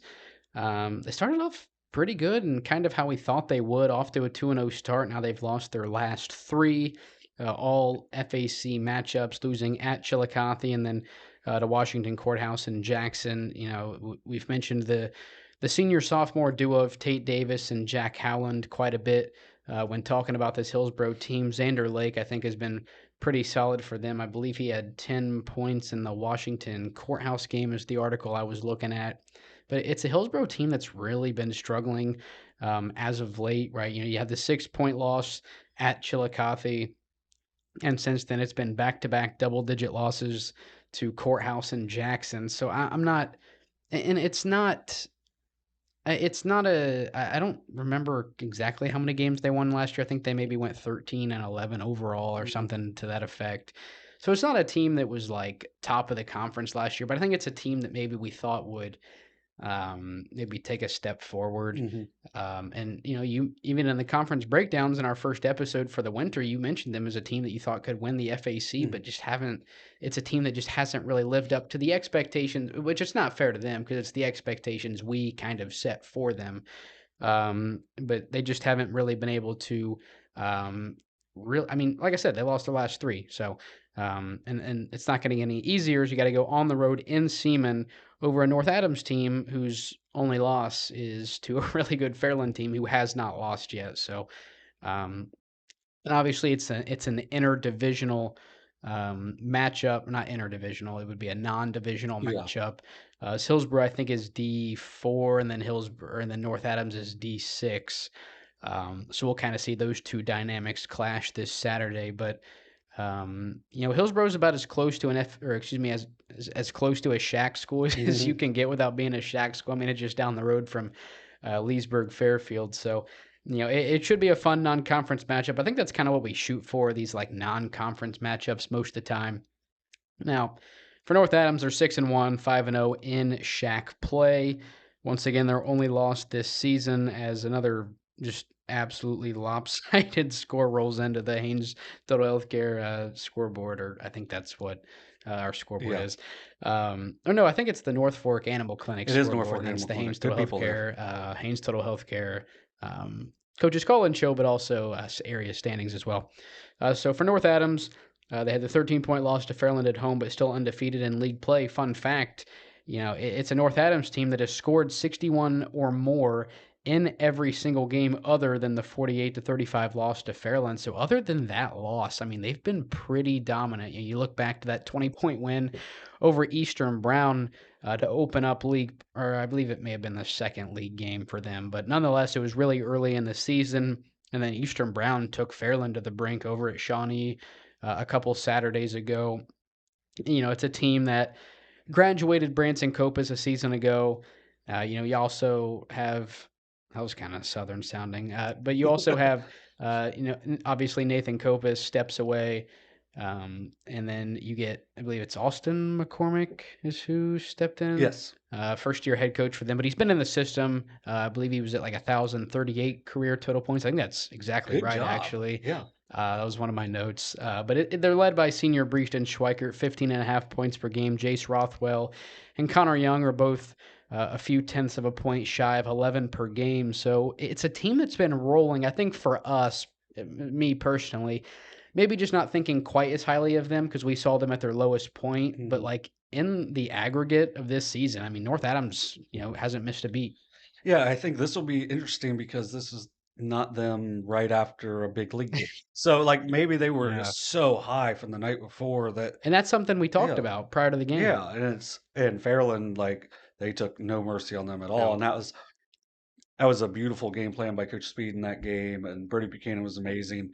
So, be interested to see how North Adams does. I want to see this Hillsboro team. Last year, I know they had some good wins. I saw them down at Piketon. Garrett Legg, who's now at Jackson, had a triple double against them, and they were susceptible to some little things that I thought could be switched around a little bit, but and it seems like that's carried over some into this year where maybe they're not gelling like we thought they would. Now you've got two really good ball handling guards that can shoot it and pull up from anywhere. That's going to make you really dangerous on any given night. Xander Lake, we'll see if he can take advantage of the size advantage on the interior. 12 and 11 last year for Hillsboro. Okay. So they went Must have 12 lost and their first. 10. Yeah. Play. And then, North Adams, Swikert, Rothwell, Young, they've got some nice seniors that can really do a lot of positive things. I really like watching Jace Rothwell. I think he does a really good job of just running that team. And Swikert is one of the highest energy players in the Southeast District. That's why, whenever we get to see them against Minford, and it's like um, him against Bennett Kaiser, it's a big size disadvantage, but their energy levels are so high that it's really fun to watch them compete against each other because it doesn't matter about the size because it's just how much fight you got in you, and they both have a ton of fights. So What's it go? It's not the it's like size of the yeah, it's not the size of the dog in the fight. It's the size of the fight in the dog. Yeah, there you go. Very cliche quote. Yes, for the but little but guy. really that's kind of what it is with Schweikert because he can shoot it, but he does a good job driving and getting inside and competing, despite not being the tallest or most like just overly physical player. So this one should be fun. I'm interested to see how Hillsboro reacts after a slow start, especially with 3 straight losses. But yeah, I'm looking forward to that one as well. And another great venue down at Yes. North Adams. Katie Reagan does a really good job facilitating all of the media related stuff, very similar to the way Bo Arnett does it at Waverly. So 2 really good venues, 2 really easy places to go and broadcast games for us this week. Southeastern at Waverly on Friday night and Hillsboro at North Adams on Saturday. So some nice post-holiday action for us. That'll end up being our last coverage prior to the new year. Next time we'll be back in action. If you watch our show all the way through, you'll get this sneak peek. I think we're going to be at Unioto against Harvest Prep girls the following Thursday, I believe. So that should be a fun one as well because Waterford just played Harvest Prep. No, or was it somebody or Fed Hawk played? Yeah, it was a 6-point game, which I mean you can't do the comparative comparative score. You can do the transitive property, whatever. But Waterford beat Fed Hawk by this, and Fed Hawk lost to Harvest Prep by this, and Waterford beat Unioto or whatever. Yeah, so it would be kind of a similar thing. So yeah. I think that should be an interesting game. That'll be probably the only time we get to see Unioto during the regular season at least. So it'll be good to get back to Frenchtown for that. Then I think we're going to see North Adams again the next Saturday. Yeah, so big down at Minford, one at Minford for them. So all right. Our favorite segment, at least mine, I really enjoy this. The quick picks for the boys' side, as always, powered by Views Gym. We've got 5 games we're going to pick. I think what we should do is we should start. We won't do it this week, but we should set a timer. So that actually would make it quicker. Because we talked off the air that it's called quick picks. We can't take 10 minutes on this. So I think we either have to do 2.5 minutes to where it's like 30 seconds per, so it'd be like 15 each, or like 5 minutes to where we both get 30 seconds for each game, and it would end up being a minute per game. So we won't do it this week. It's like 5. Okay, so like 30 seconds for each of us. Because Yeah. I could probably like edit a clock like onto the like in post production on there. I think that'd be fun, but we won't do it this week. We'll just kind of eyeball it. So we're going at 8:43, which is in 2 seconds. All right, so the first game we're going to talk about is Unioto at Courthouse. Obviously, the Shermans are in action as we speak at Circleville. Up 8 at the half. Up 8 at the half over a Circleville team that surprised us a little bit, I think, just based on what they graduated last year. Similar team in Courthouse. Wasn't sure how good they were going to be with how much they graduated, but seemingly off to a good start are the Blue Lions. So, what are your thoughts on this one? Unioto playing pretty well after, despite the loss to, I'm trying to go fast. I'm just losing my time We got already. time. We got 25 seconds. Yeah, so Unioto playing well after the Miami Trace game, but they lose at Westfall, shook it off, come back with a nice win against St. Trace. So this is going to be a nice matchup because Noah Haithcock against KB Perkins should be a matchup that should be one to watch, but Roman Chayefsky can be a tough matchup for Unioto just because of his size and strength. But I think Unioto has the guard advantage, so I'm going to take the Shermans. I only have 1 second. I'm also going to go Unioto as well. I just think they're the more varsity experienced team. I think they're a little more tested up to this point in the season as well. All right, game 2, we're 8 seconds over. Circleville at Westfall in the Brad Morris Classic. This, I think, Friday is when that one is. So Circleville, big size advantage. Big size advantage. Westfall, Joe Ray, outstanding. Brian Craig does a really good job as well. Going to be interesting to see this one because I don't know if Ray played against Circleville last year as he was from Circleville. Couple revenge before. games. Just imagine that Circleville team with Nunguster and Joe Ray. Yeah. Like they'd have so many scorers at that point. So I think the Dome might be able to get it. Ultimately, it's at Westfall. The Dome is why I'm going to take Westfall. I'm going to take Joe Ray and the Mustangs. I think it's a good pick. Obviously, Nunguster really helps out the Circleville team. You lose Kramer and Search, as well as a few others, I believe, to last season. Also, I think a new coach over there, as Cassidy made the jump over to Zane Trace. But I really like this Westfall team. They had the big win over Unioto. You mentioned Joe Ray. I forget the Craig kid's first name, but I think he really helps them out as well. So I'm going to go with the Mustangs as well. So an inner city matchup for our third game, Portsmouth at Notre Dame. Taking the Sunrise Avenue boys over there at the Titans. I told you I did FedEx, so I knew the addresses. So there you go. I Is that think what road the school's on or something? Yeah. Okay. I think is it Sunrising what? Sunrise Avenue. Okay, there you go. It's like 22. That'd be a good 22, band 26 name or something. 26, 22, something like that. So if I gave away someone's home address, I feel sorry for you. But yeah, I think they've got a nice mix of inside out work. I think Barbaretts does a really good job of running the show for them.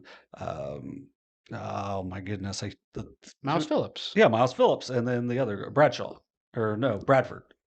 Oh, Aaron Bradford. Yeah, Aaron Bradford and what was Miles their Phillips. big underneath? He knocked down a couple threes against Patriot Prep. Brady Davis. Yes, so they've got a nice mix. I think the Portsmouth team is eventually going to be pretty good. I think it's the Connie Thomas revenge game though, so it could be a little more interesting in this one. But I will take the Titans. Yeah, I'm going to roll with Notre Dame as well. I mean, it's just I think at this point in the year, Malachi Loper, Connie Thomas over there, new coach as well for Portsmouth. But I just think Notre Dame at this point in the season might be the better basketball team. Yep. So game 4, McClain at Adina. Going to catch up here, McClain.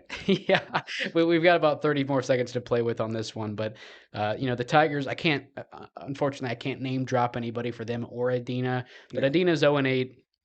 Up to this point in the season, they're really struggling just to get to 30 points per game. And it's a McClain team that they played somebody really close to they played Jackson really close the other night. So I think McClain might be the better team. It's in Frankfort, so that could help the Warriors, but ultimately I'm going to go with McClain. 6 seconds at a time. Colgrove at Sims Valley for game 5. I think this is a really good individual matchup between, with Ethan Smith over there at Sims Valley. And his hair. Dude's got great hair. And then Owen Johnson. Yeah. So Owen Johnson, Ethan Smith should be a really good matchup there. I'm going to take the home team in this one. I'm going to go with Sims Valley. Yeah, I hate for us to have all 5 of the exact same picks. I mentioned in the OVC previews we've got time, so I'm going to use it. Anytime you got the best player on the floor, you got a chance. But it's a Sims Valley team that I don't know exactly what kind of start they're off to. I know they're like 3-2 or something to that effect. I've got about 25 seconds Yeah, to you don't play have that with, much so time, sir. I got plenty of better time. not Well, blow I this may for not us. have time because Max Prep's yeah, gonna Max throw Prep's it they're 36 hats. they're 3-3, but Ethan Smith is averaging 20 points per game, so I think that kind of overwhelms it. And I'm just other than Owen Johnson, I'm not sure what Colgrove has, so I'm gonna roll with Sims Valley. We got done 8 Let's seconds go. at a time, so we'll start. The girls obviously at the end of their segment, but we were able to get it done in under 15 seconds per would have been wild. Way That too would that would have just had to been like they're playing them. Who do you want? The And we, McClain Adino wasn't even like, for me, it still took like 5 seconds.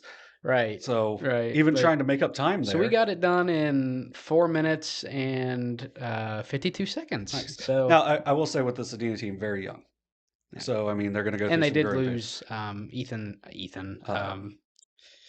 uh, Lucas. yeah, Lucas King. Yeah, Lucas who's King to now the second leading scorer for Hamilton Township, who I believe is still undefeated. Yeah, I was gonna say So, either they're off. yeah. They're kind of on the. They're one of those area teams that we don't really talk about because I don't think they're in the southeast They for are not. the They are just postseason. outside So of it. Cut by um, side of downs. yeah, On so the backside, literally. they're further north than Teays Valley is, aren't they? Yeah. So you wonder if they'll ever make the jump to a higher conference. I don't know. I think they got to continue to be Good competitive. in them, yeah. Yeah, because they've been really good in football before, but I think it's not a consistent thing. All right, so we'll move on to the girls segment now. Hey, I got my rant out of the way, so Yeah, we can erase that. We've got a couple games we're going to recap from last week, both really big games. Actually, I think we have 2 games we're going to recap, both really important in terms of league standings. Then we'll go over our team of the week, and then we've got 2 games we're going to preview heading into this. I guess it's considered the holiday weekend. I mean, I think Yeah. even though it's I don't think you would have considered last weekend the holiday weekend because I feel like some holiday stuff is still going on. Well, I don't know exactly when Hanukkah is this year because Yeah, I'm not sure. to me it's like Easter where it can kind of fall into different dates, but Kwanzaa's the day after Boxing Day, not really the exact same thing at all. But with Christmas, and then you still got New Year's coming up. I think I saw somewhere where it was like there's like 106 different holidays. There's a lot. around Kwanzaa, Christmas, and Hanukkah are the only 3 I can name, but I'm sure. Right, that's what I mean. Is like there's so many, so it's like if someone says Happy Holidays, they're not insulting you. They're just covering like okay, all of them. I don't care. Like to me, it doesn't matter. Like I do Christmas. My Right, stepmom my stepmom is Jewish, so like I tell her Happy Hanukkah. So it's It's a lot easier when you know the ethnicity. yes, So you don't because just if have you to don't guess. know, like you can't assume. Right. Okay, never assume. All right, we can jump into the previews.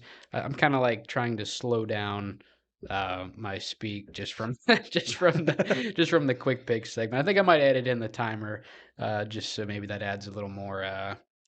It might raise the tension of this segment.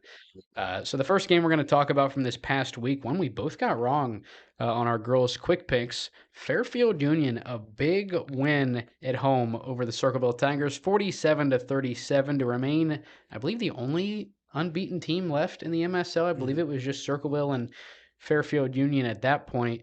But the Falcons, a big one now, 9-0, still undefeated overall. 9-0, 6-0 in the MSL. Obviously, we talked about Christian Thompson, but got a lot of help from another player as well in the win. Yeah, so we talked about it last week. They won 8 games last year, 9-0 now for this year. So coming off of a district final appearance. Yeah, so they had a big year the year before, a huge drop off last year. Now Thompson didn't play, but I believe with Macy Martindale was able to kind of make enough of a leap at that point to where she can at times be their top scorer like she was against Circleville. They were down by 8 in the third quarter, and then Martindale and Christian Thompson both just went crazy in the second half. Martindale ended up with a game high of 22 points. She had 16 of those in the second half. For Christian Thompson, she had 15 points, all of those in the second half. So they combined for 31 points in the second half. The team only scored 47. So really impressive outing for them. Christian Thompson with 13 rebounds as well. Not going to get any easier for them as they travel to 6-2 Sheridan coming up this week. So that's going to be that's going to be a game to watch. That'd be one where, if Sheridan was in the district, that'd be a lot easier for us to. What like the Although crazy? we have seen them at Yes, Southeastern the last 2 it's a years. very good team. They play super hard. I can't That remember any of their names, but I would know um, them if you it said was them. Jameson. Yep, Um, that was their last name, I thought, wasn't it? I thought that was her first name. But like some really solid players. Obviously, they came up a bit short against Unioto a couple of years ago, but it would have beat Circleville. This been beat I think they were 25-0 at that Yeah, point. So yeah, they're a good team. They play super hard. They talk a lot. Like it was like when I watched, I took pictures. You'll never see the pictures. I took pictures of when they beat Jackson in the district final, or maybe it was district semis last year.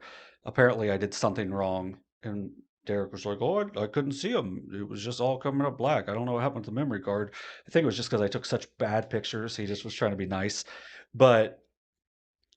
Like their crowd was just they just talked the whole time. Their bench was just talking, like just getting on the referee. So I'm rooting for Fairfield Union big time in this game. It's just one of those things where it's like, man, this is rough.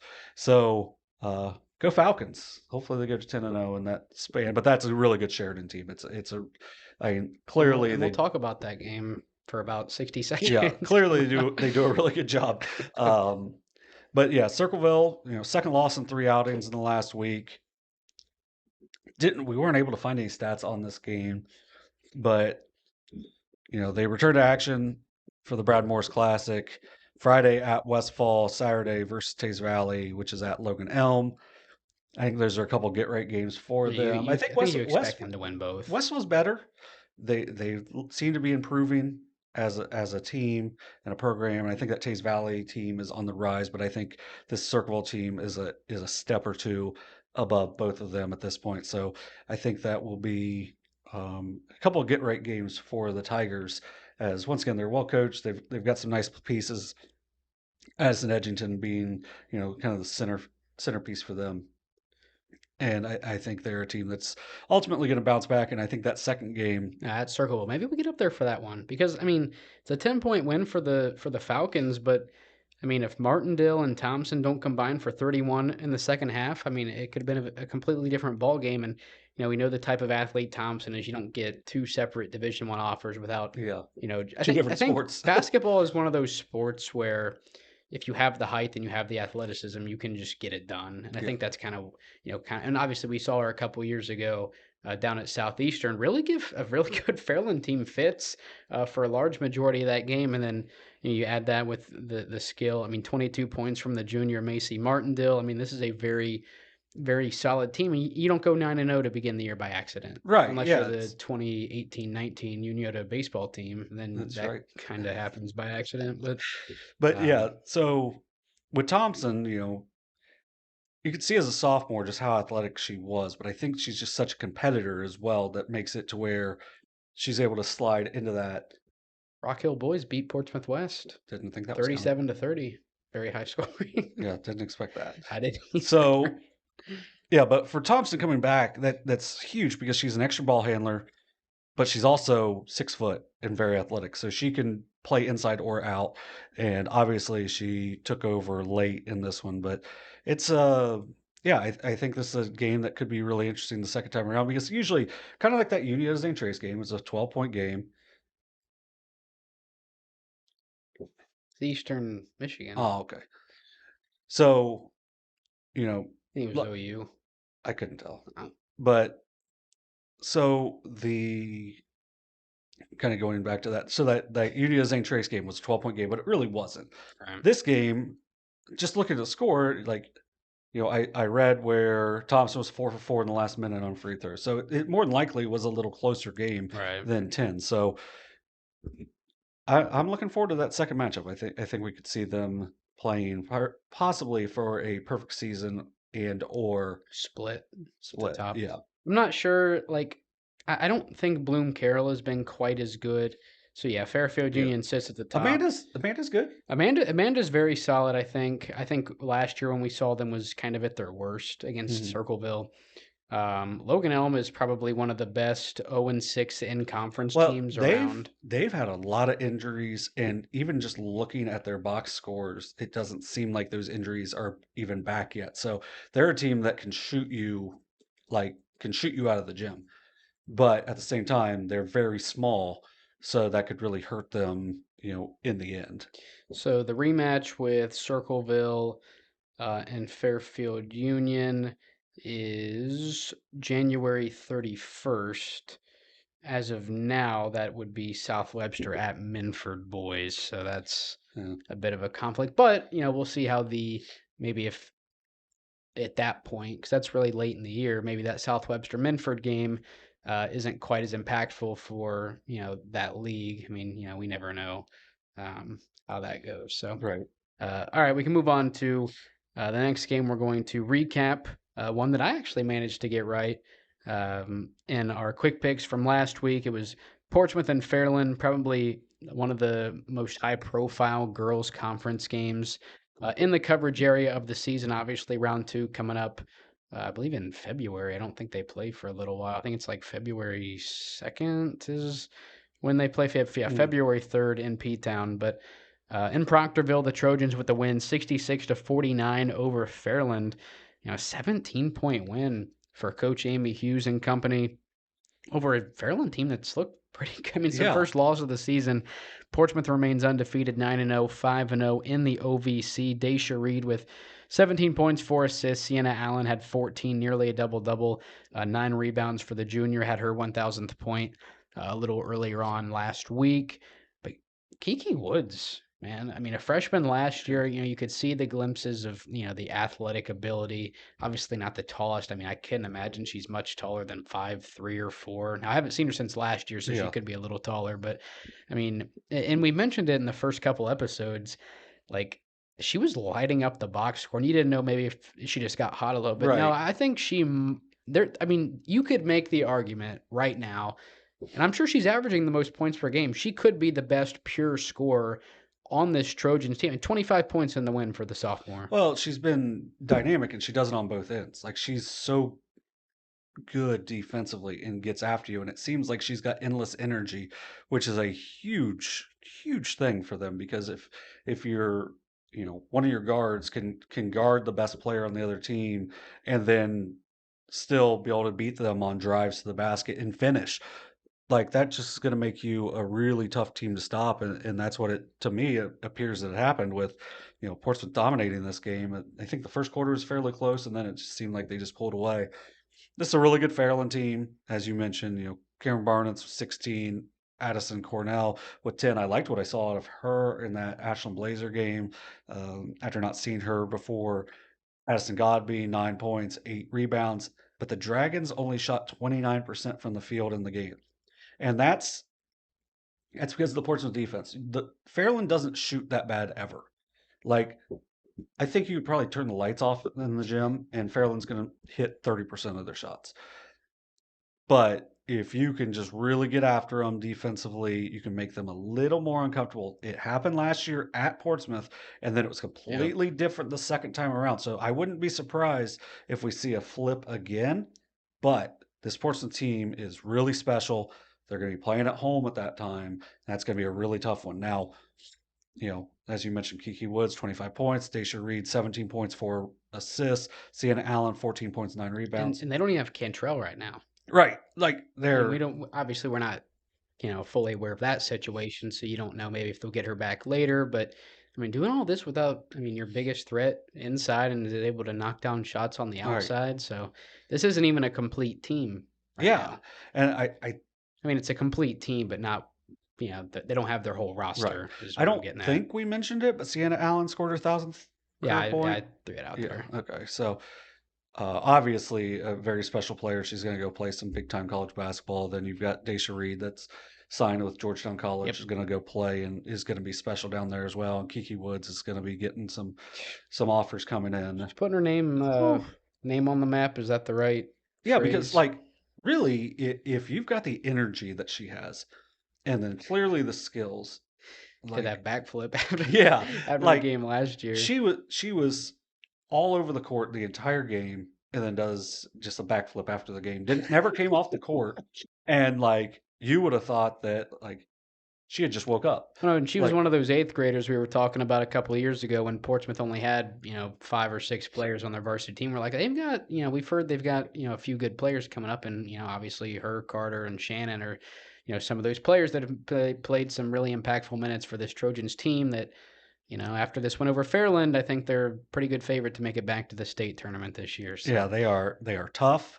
They're going to get after you defensively, and they can really score it. And they've got crazy amounts of confidence, and why not? So, but this Fairland team also really well coached. They can really shoot it.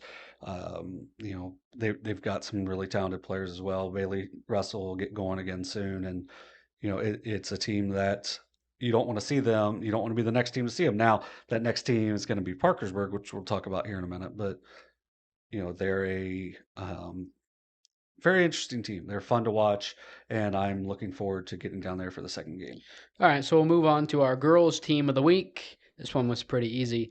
The McClain Tigers, obviously under head coach Shania Massey. I believe that's her second year there since Coach Haynes moved over to the boys' side of the program.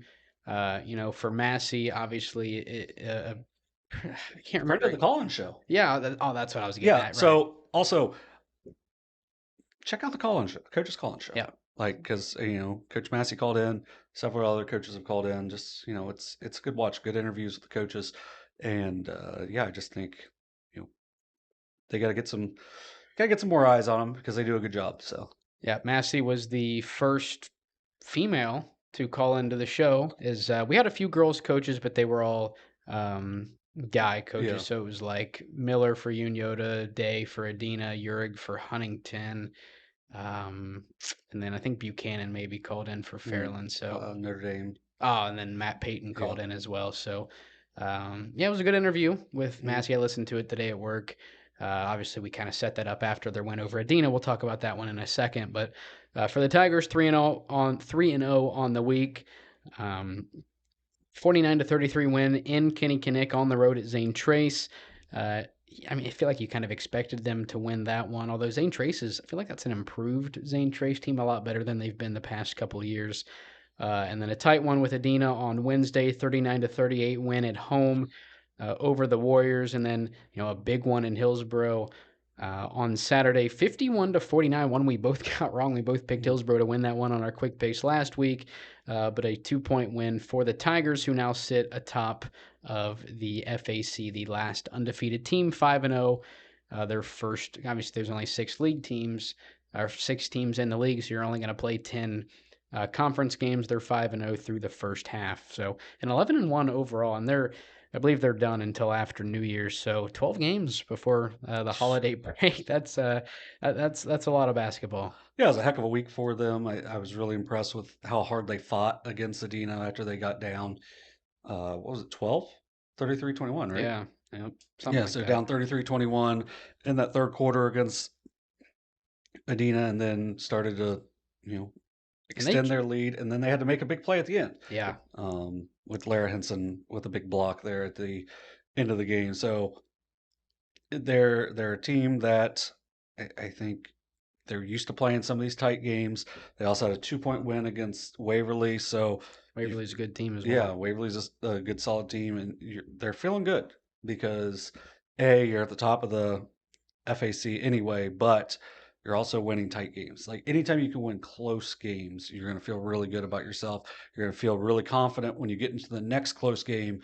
And it's just they're a fun team to watch. I think they've got a nice mix, as you mentioned with Eikenberry. She's been really good, and then Pryor just kind of makes them go. Overall, I know she got hot from the field in the first half against Hillsboro. And I think they trailed in the second, maybe even in the fourth quarter. They trailed. They're lead changing. Yeah. So I believe Derek's article is up now on SOSA as well. Yeah. Pictures, articles up, pictures from Raymond, so they're high quality. Derek does a pretty good job too, but we like to talk up Raymond because it's in his backyard, more or less. So So he does a really good job. But yeah, this is a Tigers team that I think people knew was coming, but I don't think they knew this soon. Well, no, I mean, in the conference previews, I picked Hillsboro, and I'm still going to stand by it for now.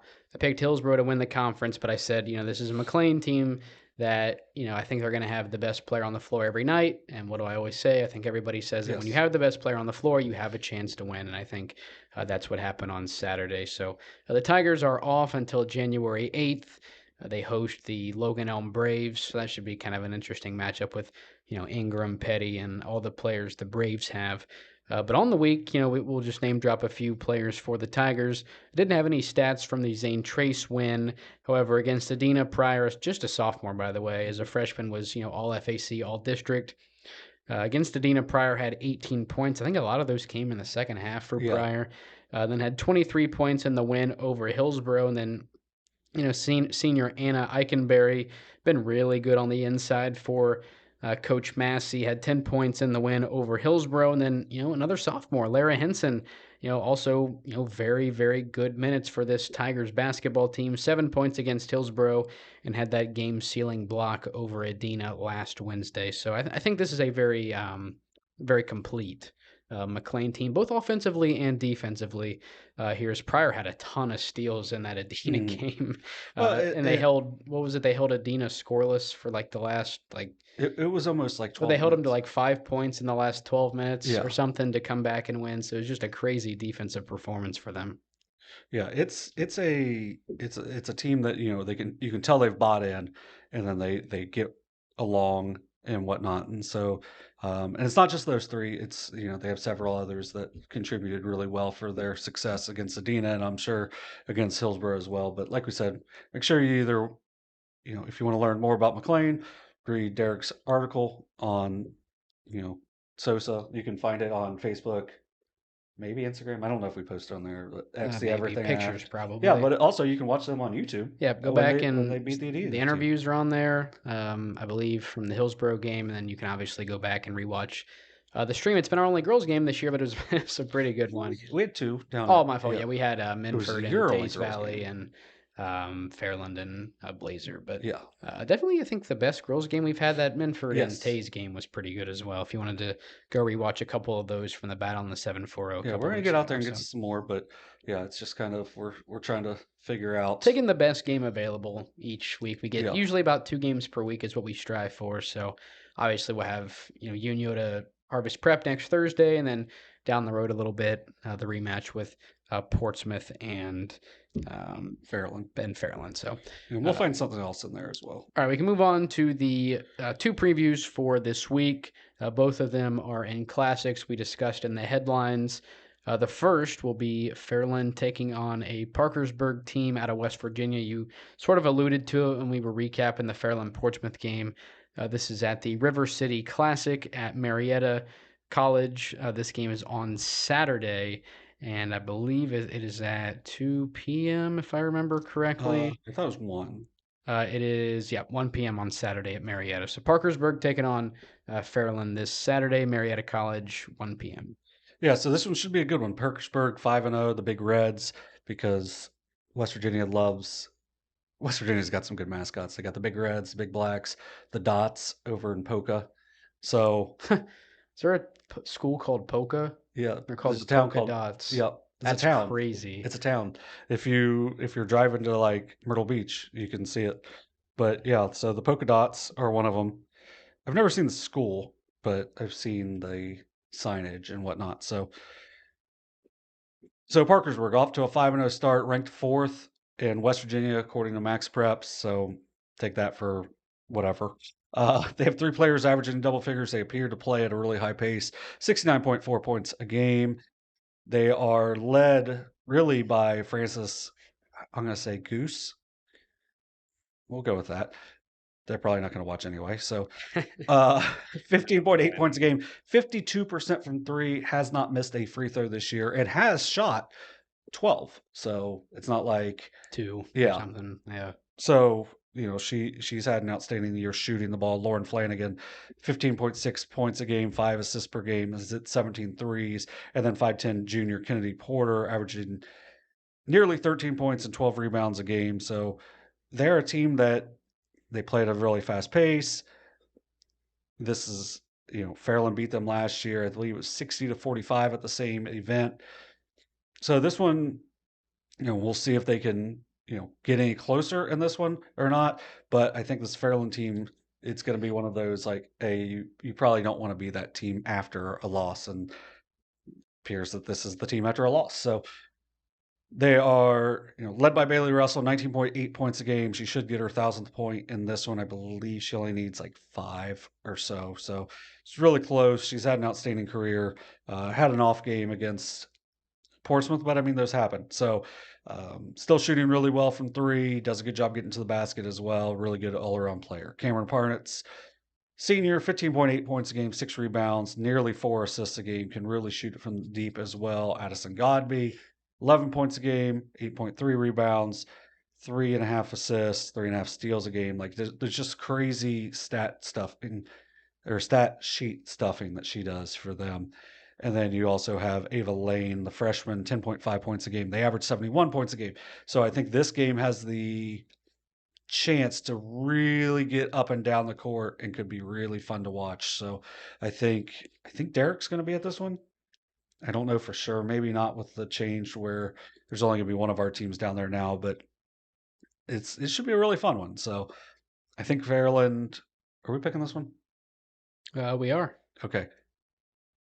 I think Fairland. That's all I'm going to say. I'm not going to add any more because wait, no, we aren't picking this one. Oh, we aren't? No, no, we are not. Okay. I think Fairland gets it done.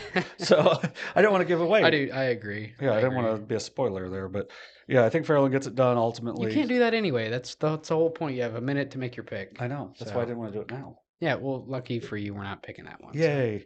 So yeah, I think Fairland bounces back and gets the win. Should be a really fun game to watch, though. No, I agree. I mean, obviously, I'm taking the over. Yeah. I mean, you have obviously they're ranked 4th in West Virginia, but I think I don't know how to say this without. I think the quality of play. Yeah, I think the quality of play is a little higher across the river on our side of the river than it may be on their side.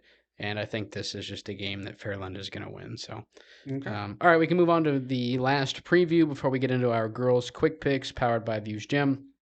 Another classic. Powered by. This one is at Westfall, Friday at 3 p.m., the first day of the inaugural Brad Morris Classic. Just a bunch of Pickaway County schools getting together. Logan Elm and Teays Valley girls basketball this Friday. Yeah, both teams have had a slower start than what they'd like. Logan Elm 3-6, Teays Valley 4-5, but I think they match up pretty well. Maybe Teays has a little size advantage with Avery Mann and Tessa Horsley, but I think the shooting ability of Logan Elm is going to give them a chance in this one. Kiana Ingram had a 37-point night against Southeastern earlier. She had 27 against Chillicothe last week. She's not their only one. Cami Petty, she hit 5 threes against Liberty Union the other day, had 27 points, hit 4 threes against Bloom Carroll, had 20 points in that game. Jillian Savage, Maggie Wilson, a couple more players coming along. Hopefully they can start getting some of these injuries back and get back in the lineup and get more towards the full strength that they were thinking they're going to have coming into the year. It's a team that's more than capable of rolling off 4 or 5 straight wins to get themselves back over 500, but it's got to start here with a Teays Valley team that is very young and very talented. So you've got, Ariana Karshner, Tessa Horsley, Kami Robbins, Avery Mann, Cooper McManaway. You've got some really talented players over there for Teays Valley. We are picking this game, by the way. Okay. I just wanted to let you know before you said. Thank you. It's a team that, they reached a district final last year in Division I, lost to a Pickerington Central team that reached the state final. Might have lost in the Final Four, but they were, they played well a season ago, but they now kind of rebuilding, probably more reloading into that. They start off 1-0 in their OCC debut, beating Canal Winchester, 2 straight wins, very young team. This should be a really fun matchup. I think that they can really shoot the ball. I think Coach Yonkin does a good job. His daughter can shoot it as well. So, it should be a fun one. No, I mean, it's the first game of the Classic, so the first of 8 games over this Friday and Saturday in Pickaway County. A- So And because it's a first game, it may not be as hot in the that dome is true. And because I that think place it heats heats up, up. especially after 3 games. That fourth game might be a little Yeah, which is toasty. why I was okay when we decided to go elsewhere. Yeah. Um, but all right. So pretty solid show. We're going to go into our quick picks powered by Views Gym. We'll wait 20 seconds so we can get to 9:18. Views Gym, Kingston, Ohio. Yep. Make sure you check The them old out. whatever building, the only basketball gym on the second floor in Kingston. That's where it's at. That building. Yes. I believe it's across from the fire station there. Yeah, We got it's the old school. all right. We got 4 seconds, 3, and we are gonna go ahead and start with Fairfield Union at Sheridan to kick off the girls' quick picks powered by Views Gym.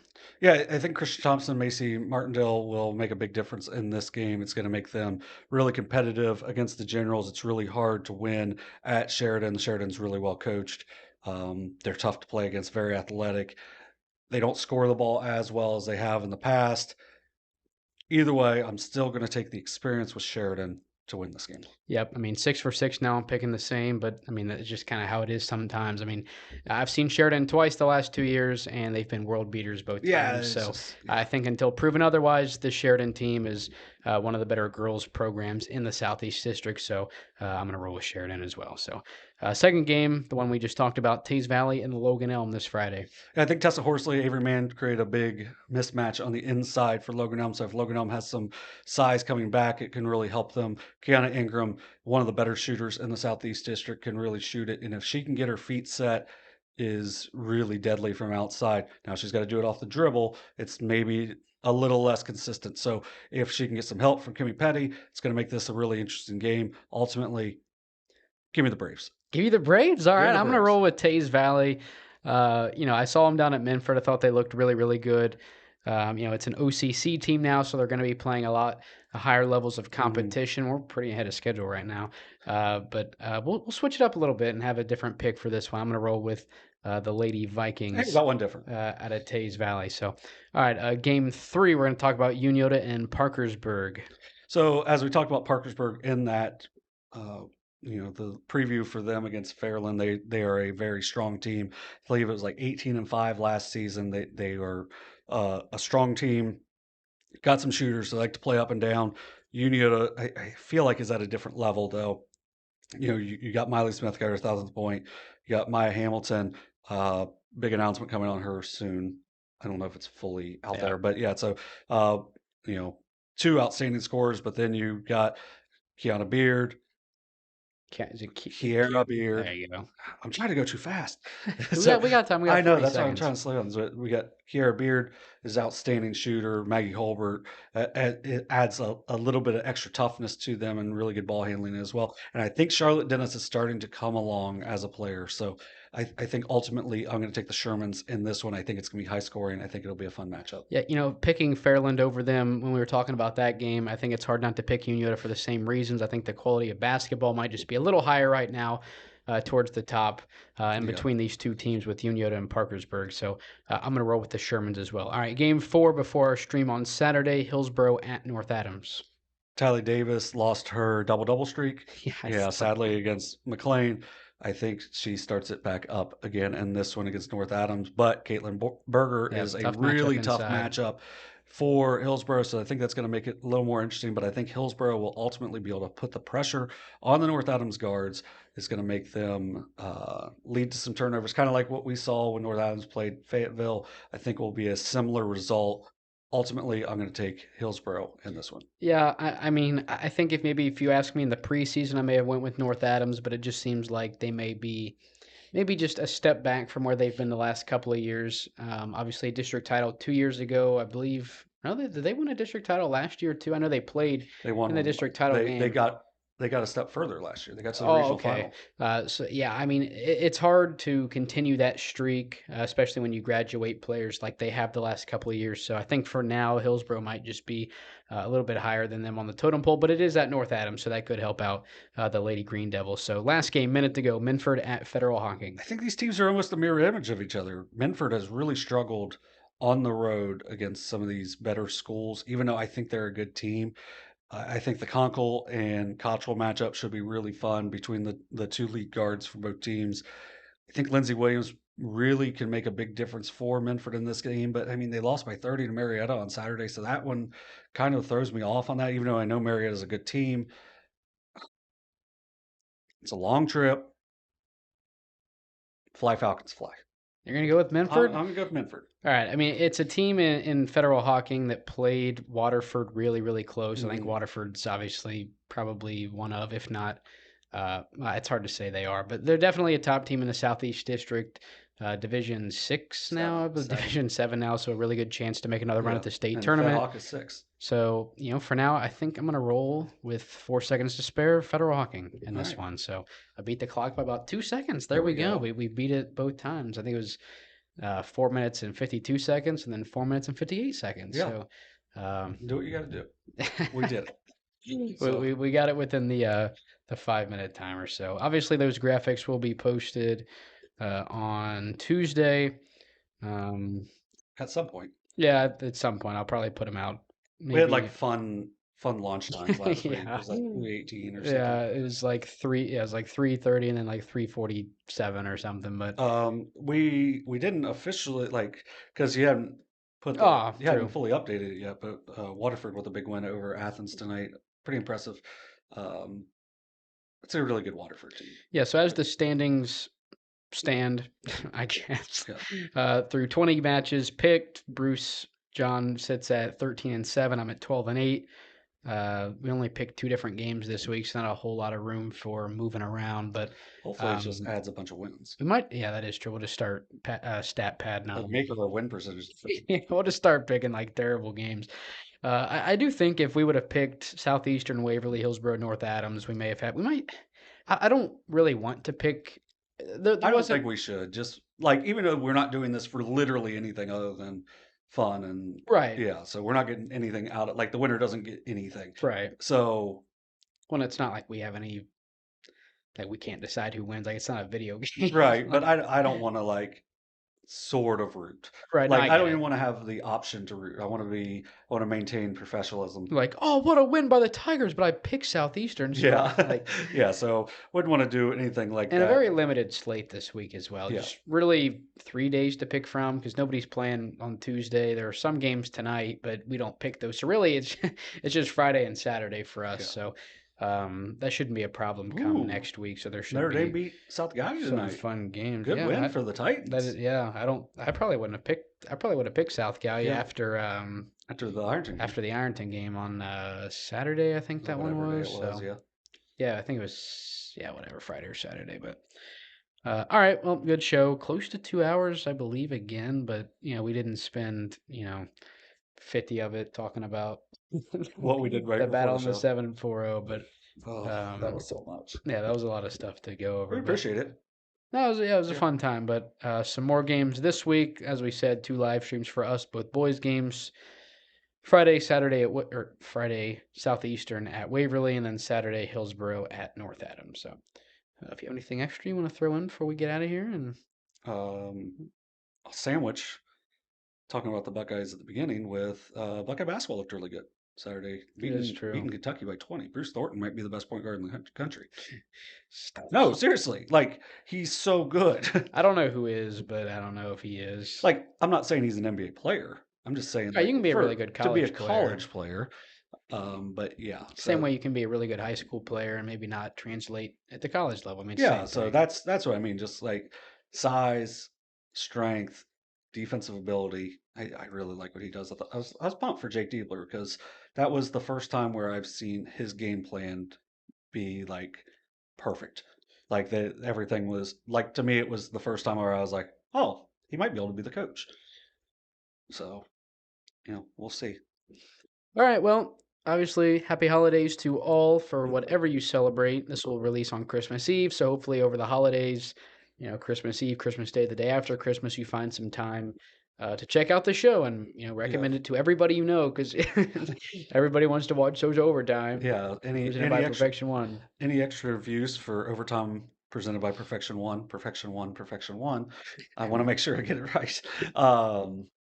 Is clearly appreciated. We appreciate the sponsors. makes it to where we can do, what we do. We appreciate the downtown studio and, the work that went into it. So, just it's a, it's a time to show appreciation for this time of year. Appreciate you, Dewey. Let's have Thanks. some fun. Thanks. And then obviously we appreciate like Kenneth, um, for being at Carson all. as well, Yeah, stepping Carson, in. Malachi helping out the other day. yeah. So So we appreciate, and the athletic directors that make it so much easier for us because if you think that you can just show up to a game without having any knowledge of the teams beforehand and just rely on the athletic directors, that's not part of their job. So make sure you're doing your research ahead of time because we put in a lot of time and effort into making sure we do the best possible streams. Not always the best because it's us, but no one can ever say we're not prepared. So that is true. yeah. All right. Well, that'll wrap it up for us in 2024. Next time you hear from us, will it be in? Well, that may not have been Probably true. do next week. I know, but I think I just had my dates messed up. I think What it'd is be New next Year's Eve. Tuesday? It'd be New Year's Eve. So, so one more episode for us in 2024 next Tuesday, if that is one. Yeah. So it would be, So Monday would be the 30th. It'll go up on the 31st. So not quite done for us yet, but this is our last pre-holiday episode. So yeah, episode 57 in the books, 58 coming out next Tuesday. But before that, streams at Waverly on Friday against Southeastern, then at North Adams on Saturday against Hillsboro. So, all right, well, I think we're ready to boogie out of here, unless, once again, you have... Go take some coldies and stay in bed for a few days. All right, get out, watch some games this week, went over all those classics in the headline, but all right, that'll wrap it up for this week's episode of SOSA Overtime, presented by Perfection. Merry Christmas, you filthy animals.